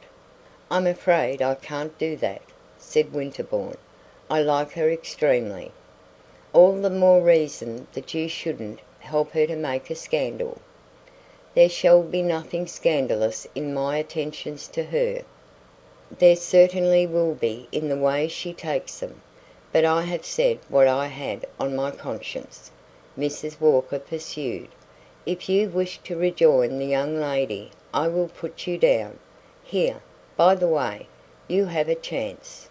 The carriage was traversing that part of the Pincian garden that overhangs the wall of Rome and overlooks the beautiful Villa Borghese. It is bordered by a large parapet, near which there are several seats. One of the seats at a distance was occupied by a gentleman and a lady, toward whom Mrs. Walker gave a toss of her head. At the same moment these persons rose and walked toward the parapet. Winterbourne had asked the coachman to stop. He now descended from the carriage. His companion looked at him a moment in silence. Then, while he raised his hat, she drove majestically away. Winterbourne stood there. He had turned his eyes toward Daisy and her cavalier. They evidently saw no one. They were too deeply occupied with each other. When they reached the low garden wall, they stood a moment looking off at the great flat-topped pine clusters of the village Borghese. Then Giovanelli seated himself familiarly upon the broad ledge of the wall.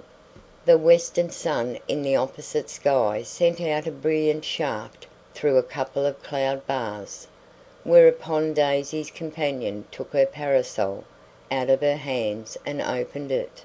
She came a little nearer, and he held the parasol over her. Then, still holding it, he let it rest upon her shoulder, so that both of their heads were hidden from Winterbourne. This young man lingered a moment, then he began to walk. But he walked, not toward the couple with the parasol, toward the residence of his aunt, Mrs. Costello. He flattered himself on the following day that there was no smiling among the servants when he, at least, asked for Mrs. Miller at her hotel. The lady and her daughter, however, were not at home, and on the next day after, repeating his visit, Winterbourne again had the misfortune not to find them.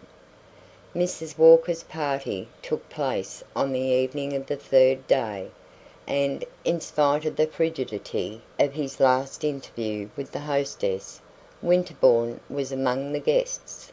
Mrs. Walker was one of those American ladies who, while residing abroad, make a point, in their own phrase, of studying European society, and she had on this occasion collected several specimens of her diversely born fellow mortals to serve, as it were, as textbooks.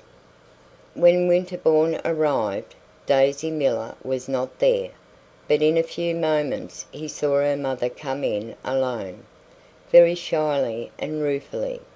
Mrs. Miller's hair above her exposed-looking temples was more frizzled than ever. As she approached Mrs. Walker, Winterbourne also drew near. "You see, I've come all alone," said poor Mrs. Miller. "I'm so frightened, I don't know what to do. It's the first time I've ever been to a party alone, especially in this country. I wanted to bring Randolph, or Eugenio, or someone, but Daisy just pushed me off by myself. I ain't used to going round alone." "And does not your daughter intend to favour us with her society?" demanded Mrs. Walker impressively.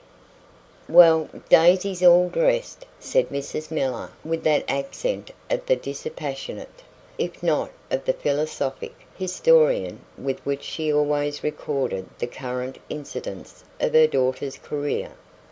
"She got dressed on purpose before dinner, but she's got a friend of hers there, that gentleman, the Italian, that she wanted to bring. They've got going at the piano. It seems as if they couldn't leave off. Mr. Giovanelli sings splendidly, but I guess they'll come before very long," concluded Mrs. Miller hopefully. "I'm sorry she should come in that way," said Mrs. Walker. "Well, I told her that there was no use in her getting dressed before dinner if she was going to wait 3 hours," responded Daisy's mamma.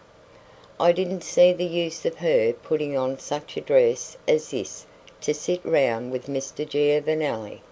"This is most horrible," said Mrs. Walker, turning away and addressing herself to Winterbourne. "Ow, Sapish! It's her revenge for my having ventured to remonstrate with her. When she comes, I shall not speak to her." Daisy came after 11 o'clock, but she was not, on such an occasion, a young lady to wait to be spoken to. She rustled forward in radiant loveliness, smiling and chattering, carrying a large bouquet, and attended by Mr. Giovanelli. Every one stopped talking and turned and looked at her. She came straight to Mrs. Walker. "I'm afraid you thought I never was coming, so I sent mother off to tell you. I wanted to make Mr. Giovanelli practice some things before he came. You know he sings beautifully, and I want you to ask him to sing. This is Mr. Giovanelli. You know I introduced him to you. He's got the most lovely voice, and he knows the most charming set of songs. I made him go over them this evening on purpose. We had the greatest time at the hotel." Of all this Daisy delivered herself with the sweetest, brightest audibleness, looking now at her hostess and now round the room, while she gave a series of little pats round her shoulders, to the edge of her dress. "Is there anyone I know?" she asked. "I think everyone knows you," said Mrs. Walker pregnantly, and she gave a very cursory greeting to Mr. Giovanelli. This gentleman bore himself gallantly. He smiled and bowed and showed his white teeth. He curled his moustaches and rolled his eyes and performed all the proper functions of a handsome Italian at an evening party. He sang very prettily half a dozen songs, though Mrs. Walker afterward declared that she had been quite unable to find out who asked him. It was apparently not Daisy who had given him his orders. Daisy sat at a distance from the piano, and though she had publicly, as it were, professed a high admiration for his singing, talked not inaudibly while it was going on. "It's a pity these rooms are so small. We can't dance," she said to Winterbourne, as if she had seen him 5 minutes before. "I am not sorry we can't dance," Winterbourne answered. "I don't dance." "Of course you don't dance. You're too stiff," said Miss Daisy. "I hope you enjoyed your drive with Mrs. Walker." "No, I didn't enjoy it. I preferred walking with you." "We paired off. That was much better," said Daisy. "But did you ever hear anything so cool as Mrs. Walker's wanting me to get into her carriage and drop poor Mr. Giovanelli, and under the pretext that it was proper? People have different ideas. It would have been most unkind. He had been talking about that walk for 10 days." "He should not have talked about it at all," said Winterbourne. "He would never have proposed to a young lady of this country to walk about the streets with him." "About the streets?" cried Daisy with her pretty stare. "Where, then, would he have proposed her to walk? The Pincio is not the streets either, and I, thank goodness, am not a young lady of this country. The young ladies of this country have a dreadfully poky time of it, so far as I can learn. I don't see why I should change my habits for them." "I am afraid your habits are those of a flirt," said Winterbourne gravely. "Of course they are," she cried, giving him her little smiling stare again. "I'm a fearful, frightful flirt. Did you ever hear of a nice girl that was not? But I suppose you will tell me now that I am not a nice girl." "You're a very nice girl, but I wish you would flirt with me, and me only," said Winterbourne. "Ah, thank you very much. You are the last man I should think of flirting with. As I have had the pleasure of informing you, You are too stiff." "You say that too often," said Winterbourne. Daisy gave a delighted laugh. "If I could have the sweet hope of making you angry, I should say it again." "Don't do that. When I am angry I'm stiffer than ever." "But if you won't flirt with me, do cease, at least, to flirt with your friend at the piano. They don't understand that sort of thing here." "I thought they understood nothing else," exclaimed Daisy. "Not in young unmarried women." "It seems to me much more proper in young unmarried women than in old married ones," Daisy declared. "Well," said Winterbourne, "when you deal with natives you must go by the custom of the place. Flirting is a purely American custom. It doesn't exist here. So when you show yourself in public with Mr. Giovanelli and without your mother—" "Gracious, poor mother!" interposed Daisy. "Though you may be flirting, Mr. Giovanelli is not. He means something else." "He isn't preaching, at any rate," said Daisy with vivacity. "And if you want very much to know, we are neither of us flirting. We are too good friends for that. We are very intimate friends." "Ah," rejoined Winterbourne, "if you are in love with each other, it is another affair." She had allowed him up to this point to talk so frankly that he had no expectation of shocking her by this ejaculation, but she immediately got up, blushing visibly, and leaving him to exclaim mentally that little American flirts were the queerest creatures in the world. "Mr. Giovanelli, at least," she said, giving her interlocutor a single glance, "never says such disagreeable things to me." Winterbourne was bewildered. He stood staring. Mr. Giovanelli had finished singing. He left the piano and came over to Daisy. "Won't you come into the other room and have some tea?" he asked, bending before her with his ornamental smile. Section 6. But she was evidently very much interested in Giovanelli. She looked at him whenever he spoke. She was perpetually telling him to do this and to do that.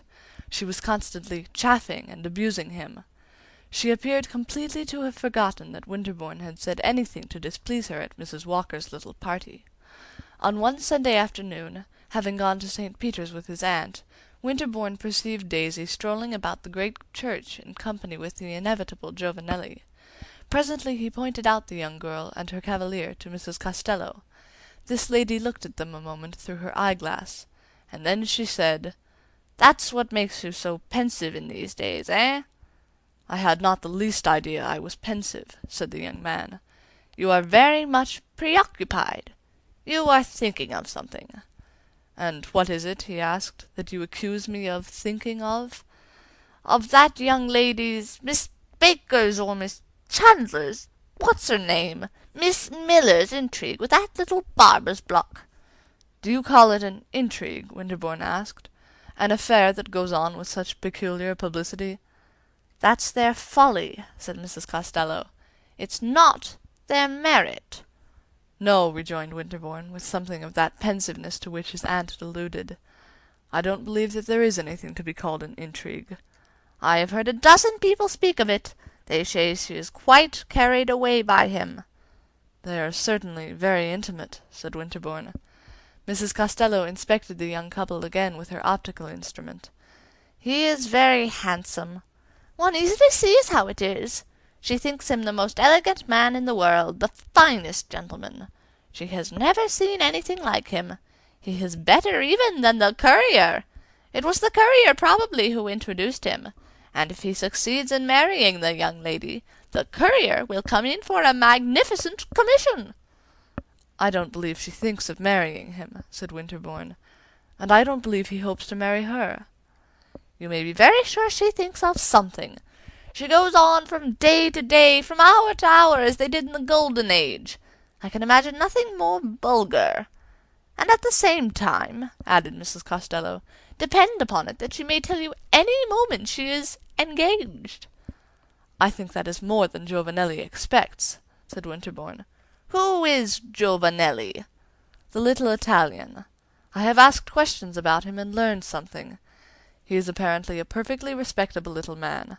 I believe he is, in a small way, a Cavaliere Avvocato, but he doesn't move in what are called the first circles. I think it is really not absolutely impossible that the courier introduced him. He is evidently immensely charmed with Miss Miller. If she thinks him the finest gentleman in the world, he, on his side, has never found himself in personal contact with such splendor, such opulence, such expensiveness as this young lady's. And then she must seem to him wonderfully pretty and interesting. I rather doubt that he dreams of marrying her. That must appear to him too impossible a piece of luck. He has nothing but his handsome face to offer, and there is a substantial Mr. Miller in that mysterious land of dollars. Giovanelli knows that he hasn't a title to offer. If only he were a count or a marchesa. He must wonder at his luck, the way they have taken him up. He accounts for it by his handsome face, and thinks Miss Miller a young lady que surpasse ses fantaisies, said Mrs. Costello. It is very true, Winterbourne pursued, that Daisy and her mamma have not yet risen to that stage of, what shall I call it, of culture at which the idea of catching a count or a marchesa begins. I believe that they are intellectually incapable of that conception. Ah, but the Avvocato can't believe it, said Mrs. Costello. Of the observation excited by Daisy's intrigue, Winterbourne gathered that day at St. Peter's sufficient evidence. A dozen of the American colonists in Rome came to talk with Mrs. Costello, who sat on a little portable stool at the base of one of the great pilasters. The vesper service was going forward in splendid chants and organ tones in the adjacent choir, and meanwhile, between Mrs. Costello and her friends, there was a great deal said about poor little Miss Miller's going really too far. Winterbourne was not pleased with what he heard, but when, coming out upon the great steps of the church, he saw Daisy, who had emerged before him, get into an open cab with her accomplice, and roll away through the cynical streets of Rome, he could not deny to himself that she was going very far indeed. He felt very sorry for her, not exactly that he believed that she had completely lost her head, but because it was painful to hear so much that was pretty and undefended and natural assigned to a vulgar place among the categories of disorder. He made an attempt after this to give a hint to Mrs. Miller. He met one day in the Corso a friend, a tourist like himself, who had just come out of the Doria Palace, where he had been walking through the beautiful gallery. His friend talked for a moment about the superb portrait of Innocent X by Velázquez, which hangs in one of the cabinets of the palace, and then said, "In the same cabinet, by the way, I had the pleasure of contemplating a picture of a different kind, that pretty American girl whom you pointed out to me last week." In answer to Winterbourne's inquiries, his friend narrated that the pretty American girl, prettier than ever, was seated with a companion in the secluded nook in which the great papal portrait was enshrined. "Who was her companion?" asked Winterbourne. "A little Italian with a bouquet in his buttonhole. The girl is delightfully pretty, but I thought I understood from you the other day that she was a young lady du meilleur monde." "So she is," answered Winterbourne, and having assured himself that his informant had seen Daisy and her companion but 5 minutes before, he jumped into a cab and went to call on Mrs. Miller.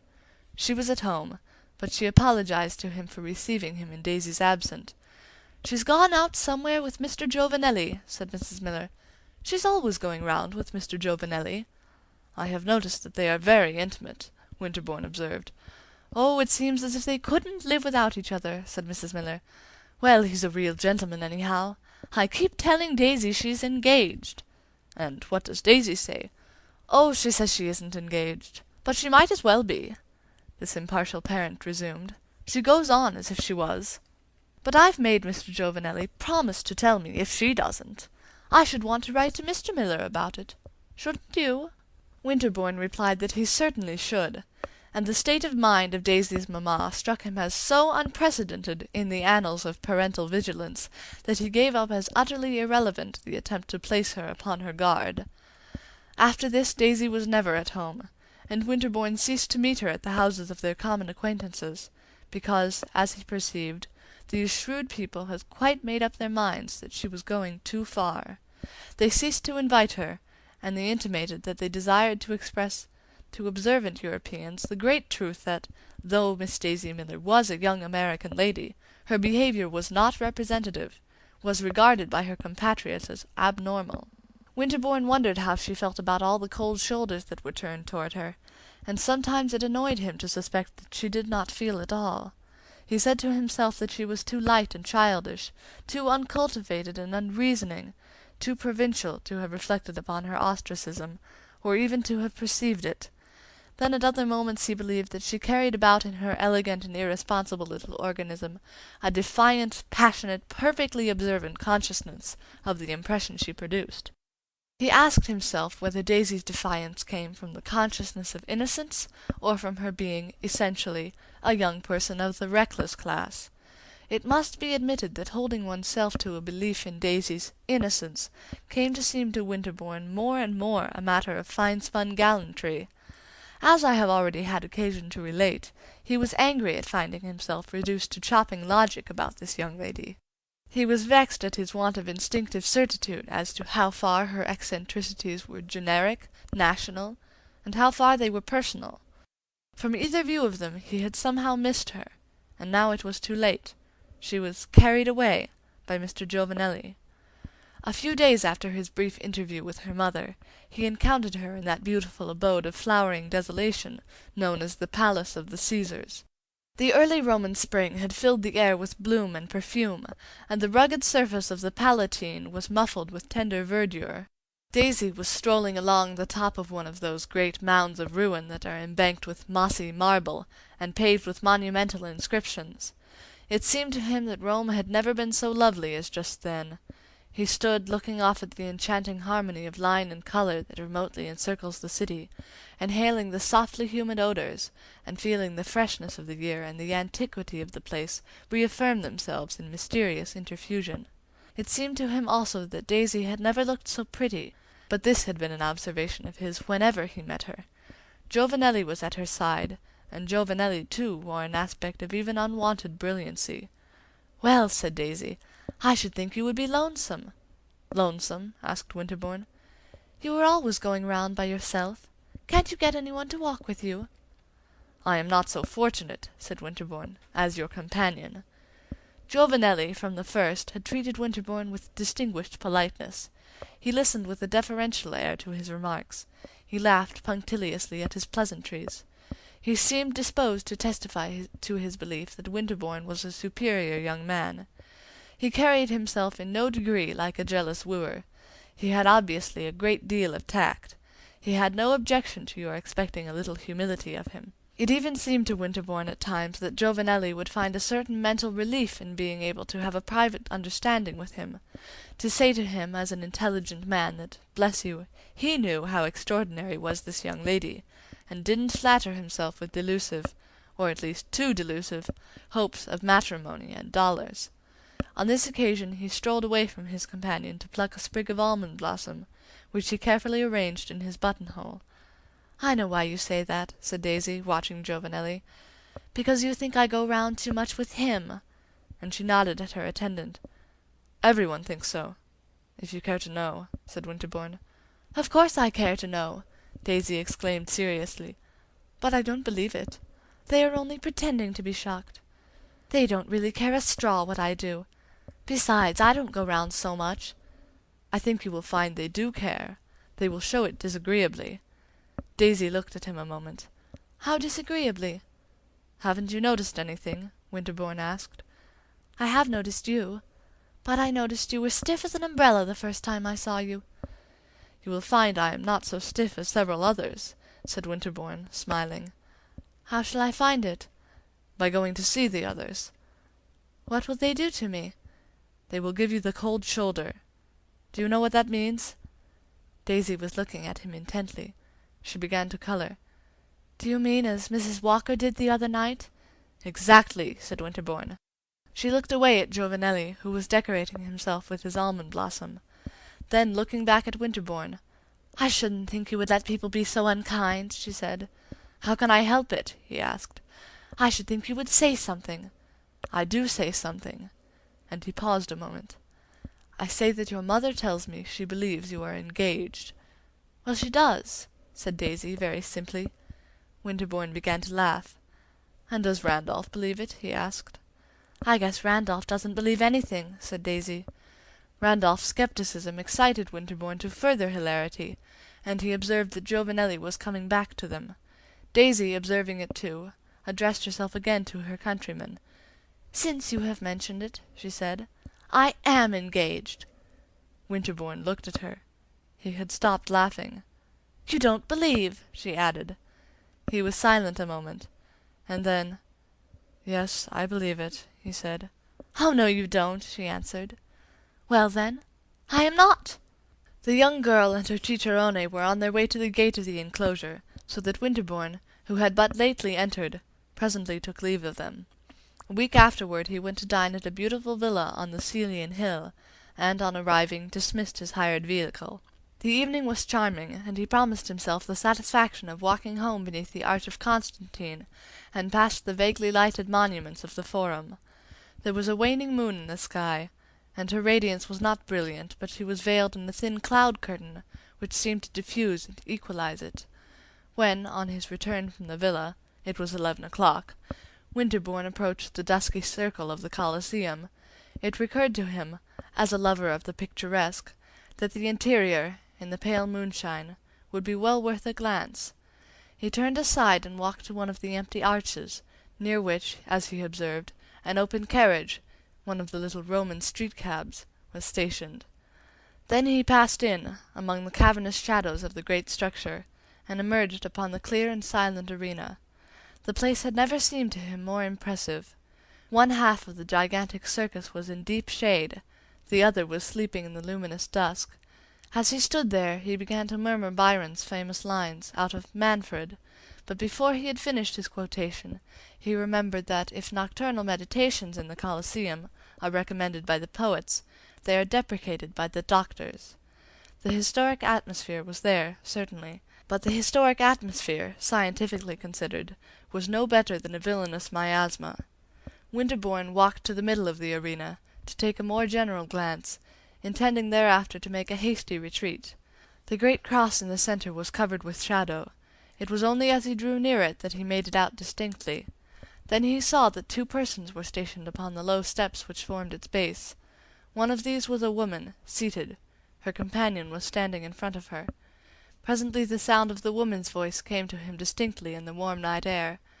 "Well, he looks at us as one of the old lions or tigers may have looked at the Christian martyrs." These were the words he heard, in the familiar accent of Miss Daisy Miller. "Let us hope he is not very hungry," responded the ingenious Giovanelli. "He will have to take me first. You will serve for dessert." Winterbourne stopped with a sort of horror, and it must be added with a sort of relief. It was as if a sudden illumination had been flashed upon the ambiguity of Daisy's behavior, and the riddle had become easy to read. She was a young lady whom a gentleman need no longer be at pains to respect. He stood there, looking at her companion, and not reflecting that, though he saw them vaguely, he himself must have been more brightly visible. He felt angry with himself that he had bothered so much about the right way of regarding Miss Daisy Miller. Then, as he was going to advance again, he checked himself, not from the fear that he was doing her injustice, but from a sense of the danger of appearing unbecomingly exhilarated by this sudden revulsion from cautious criticism. He turned away toward the entrance of the place, but as he did so he heard Daisy speak again. "Why, it was Mr. Winterbourne. He saw me, and he cuts me." What a clever little reprobate she was, and how smartly she played at injured innocence! But he wouldn't cut her. Winterbourne came forward again and went toward the great cross. Daisy had got up. Giovanelli lifted his hat. Winterbourne had now begun to think simply of the craziness, from a sanitary point of view, of a delicate young girl lounging away the evening in this nest of malaria. What if she were a clever little reprobate? That was no reason for her dying of the perniciosa. "How long have you been here?" he asked almost brutally.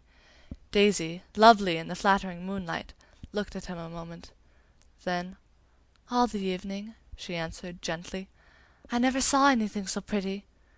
"I am afraid," said Winterbourne, that you will not think Roman fever very pretty. This is the way people catch it. I wonder," he added, turning to Giovanelli, "that you, a native Roman, should countenance such a terrible indiscretion." "Ah," said the handsome native, "for myself I am not afraid. Neither am I for you. I am speaking for this young lady." Giovanelli lifted his well-shaped eyebrows and showed his brilliant teeth, but he took Winterbourne's rebuke with docility. "I told the signorina it was a grave indiscretion, but when was the signorina ever prudent?" "I never was sick, and I don't mean to be," the signorina declared. "I don't look like much, but I'm healthy. I was bound to see the Colosseum by moonlight. I shouldn't have wanted to go home without that. And we've had the most beautiful time, haven't we, Mr. Giovanelli? If there has been any danger, Eugenio can give me some pills. He has got some splendid pills." "I should advise you," said Winterbourne, "to drive home as fast as possible and take one." "What you say is very wise," Giovanelli rejoined. "I will go and make sure the carriage is at hand." And he went forward rapidly. Daisy followed with Winterbourne. He kept looking at her. She seemed not in the least embarrassed. Winterbourne said nothing. Daisy chattered about the beauty of the place. "Well, I have seen the Colosseum by moonlight," she exclaimed. "That's one good thing." Then, noticing Winterbourne's silence, she asked him why he didn't speak. He made no answer. He only began to laugh. They passed under one of the dark archways. Giovanelli was in front with the carriage. Here Daisy stopped a moment, looking at the young American. "Did you believe I was engaged the other day?" she asked. "It doesn't matter what I believed the other day," said Winterbourne, still laughing. "Well, what do you believe now?" "I believe that it makes very little difference whether you are engaged or not." He felt the young girl's pretty eyes fixed upon him through the thick gloom of the archway.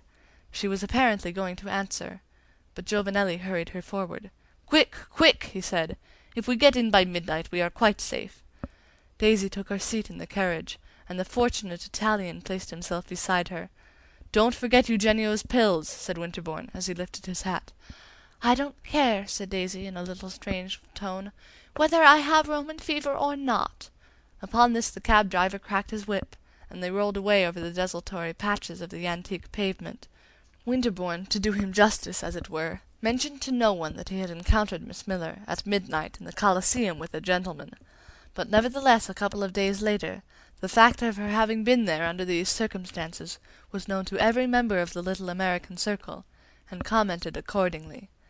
Winterbourne reflected that they had of course known it at the hotel, and that after Daisy's return there had been an exchange of remarks between the porter and the cab driver, but the young man was conscious, at the same moment, that it had ceased to be a matter of serious regret to him that the little American flirt should be talked about by low-minded menials. These people, a day or two later, had serious information to give. The little American flirt was alarmingly ill. Winterbourne, when the rumor came to him, immediately went to the hotel for more news. He found that 2 or 3 charitable friends had preceded him, and that they were being entertained in Mrs. Miller's salon by Randolph. "It's going round at night," said Randolph. "That's what made her sick. She's always going round at night. I shouldn't think she'd want to. It's so plaguey dark. You can't see anything here at night, except when there's a moon. In America there's always a moon." Mrs. Miller was invisible. She was now, at least, giving her daughter the advantage of her society. It was evident that Daisy was dangerously ill. Winterbourne went often to ask for news of her, and once he saw Mrs. Miller, who, though deeply alarmed, was, rather to his surprise, perfectly composed, and, as it appeared, a most efficient and judicious nurse. She talked a good deal about Dr. Davis, but Winterbourne paid her the compliment of saying to himself that she was not, after all, such a monstrous goose. "Daisy spoke of you the other day," she said to him. "Half the time she doesn't know what she's saying, but that time I think she did. She gave me a message she told me to tell you. She told me to tell you that she was never engaged to that handsome Italian. I am sure I am very glad. Mr. Giovanelli hasn't been near us since she was taken ill. I thought he was so much of a gentleman, but I don't call that very polite. A lady told me that he was afraid I was angry with him for taking Daisy round at night. Well, so I am, but I suppose he knows I'm a lady. I would scorn to scold him. Anyway, she says she's not engaged. I don't know why she wanted you to know, but she said to me 3 times, 'Mind you tell Mr. Winterbourne.' And then she told me to ask you if you remembered the time you went to that castle in Switzerland. But I said I wouldn't give any such messages as that. Only if she is not engaged, I'm sure I'm glad to know it." But, as Winterbourne had said, it mattered very little. A week after this the poor girl died. It had been a terrible case of the fever. Daisy's grave was in the little Protestant cemetery, in an angle of the wall of Imperial Rome, beneath the cypresses and the thick spring flowers. Winterbourne stood there beside it with a number of other mourners, a number larger than the scandal excited by the young lady's career would have led you to expect. Near him stood Giovanelli, who came nearer still before Winterbourne turned away. Giovanelli was very pale. On this occasion he had no flower in his buttonhole. He seemed to wish to say something. At last he said, "She was the most beautiful young lady I ever saw, and the most amiable." And then he added in a moment, "And she was the most innocent." Winterbourne looked at him and presently repeated his words, "And the most innocent, the most innocent." Winterbourne felt sore and angry. "Why the devil," he asked, "did you take her to that fatal place?" Mr. Giovanelli's urbanity was apparently imperturbable. He looked on the ground a moment, and then he said, "For myself I had no fear. And she wanted to go. That was no reason," Winterbourne declared. The subtle Roman again dropped his eyes. "If she had lived, I should have got nothing. She would never have married me, I am sure." "She would never have married you?" "For a moment I hoped so. But no, I am sure." Winterbourne listened to him. He stood staring at the raw protuberance among the April daisies. When he turned away again, Mr. Giovanelli, with his light, slow step, had retired. Winterbourne almost immediately left Rome, but the following summer he again met his aunt, Mrs. Costello, at Vevey. Mrs. Costello was fond of Vevey. In the interval Winterbourne had often thought of Daisy Miller and her mystifying manners. One day he spoke of her to his aunt, said it was on his conscience that he had done her injustice. "I am sure I don't know," said Mrs. Costello. "How did your injustice affect her?" "She sent me a message before her death, which I didn't understand at the time. But I have understood it since. She would have appreciated one's esteem." "Is that a modest way," asked Mrs. Costello, "of saying she would have reciprocated one's affection?" Winterbourne offered no answer to this question, but he presently said, "You were right in that remark you made last summer. I was booked to make a mistake. I have lived too long in foreign parts." Nevertheless he went back to live at Geneva, whence there continued to come the most contradictory accounts of his motives of sojourn. A report that he is studying hard, an intimation that he is much interested in a very clever foreign lady. End of Section 6. End of Daisy Miller by Henry James.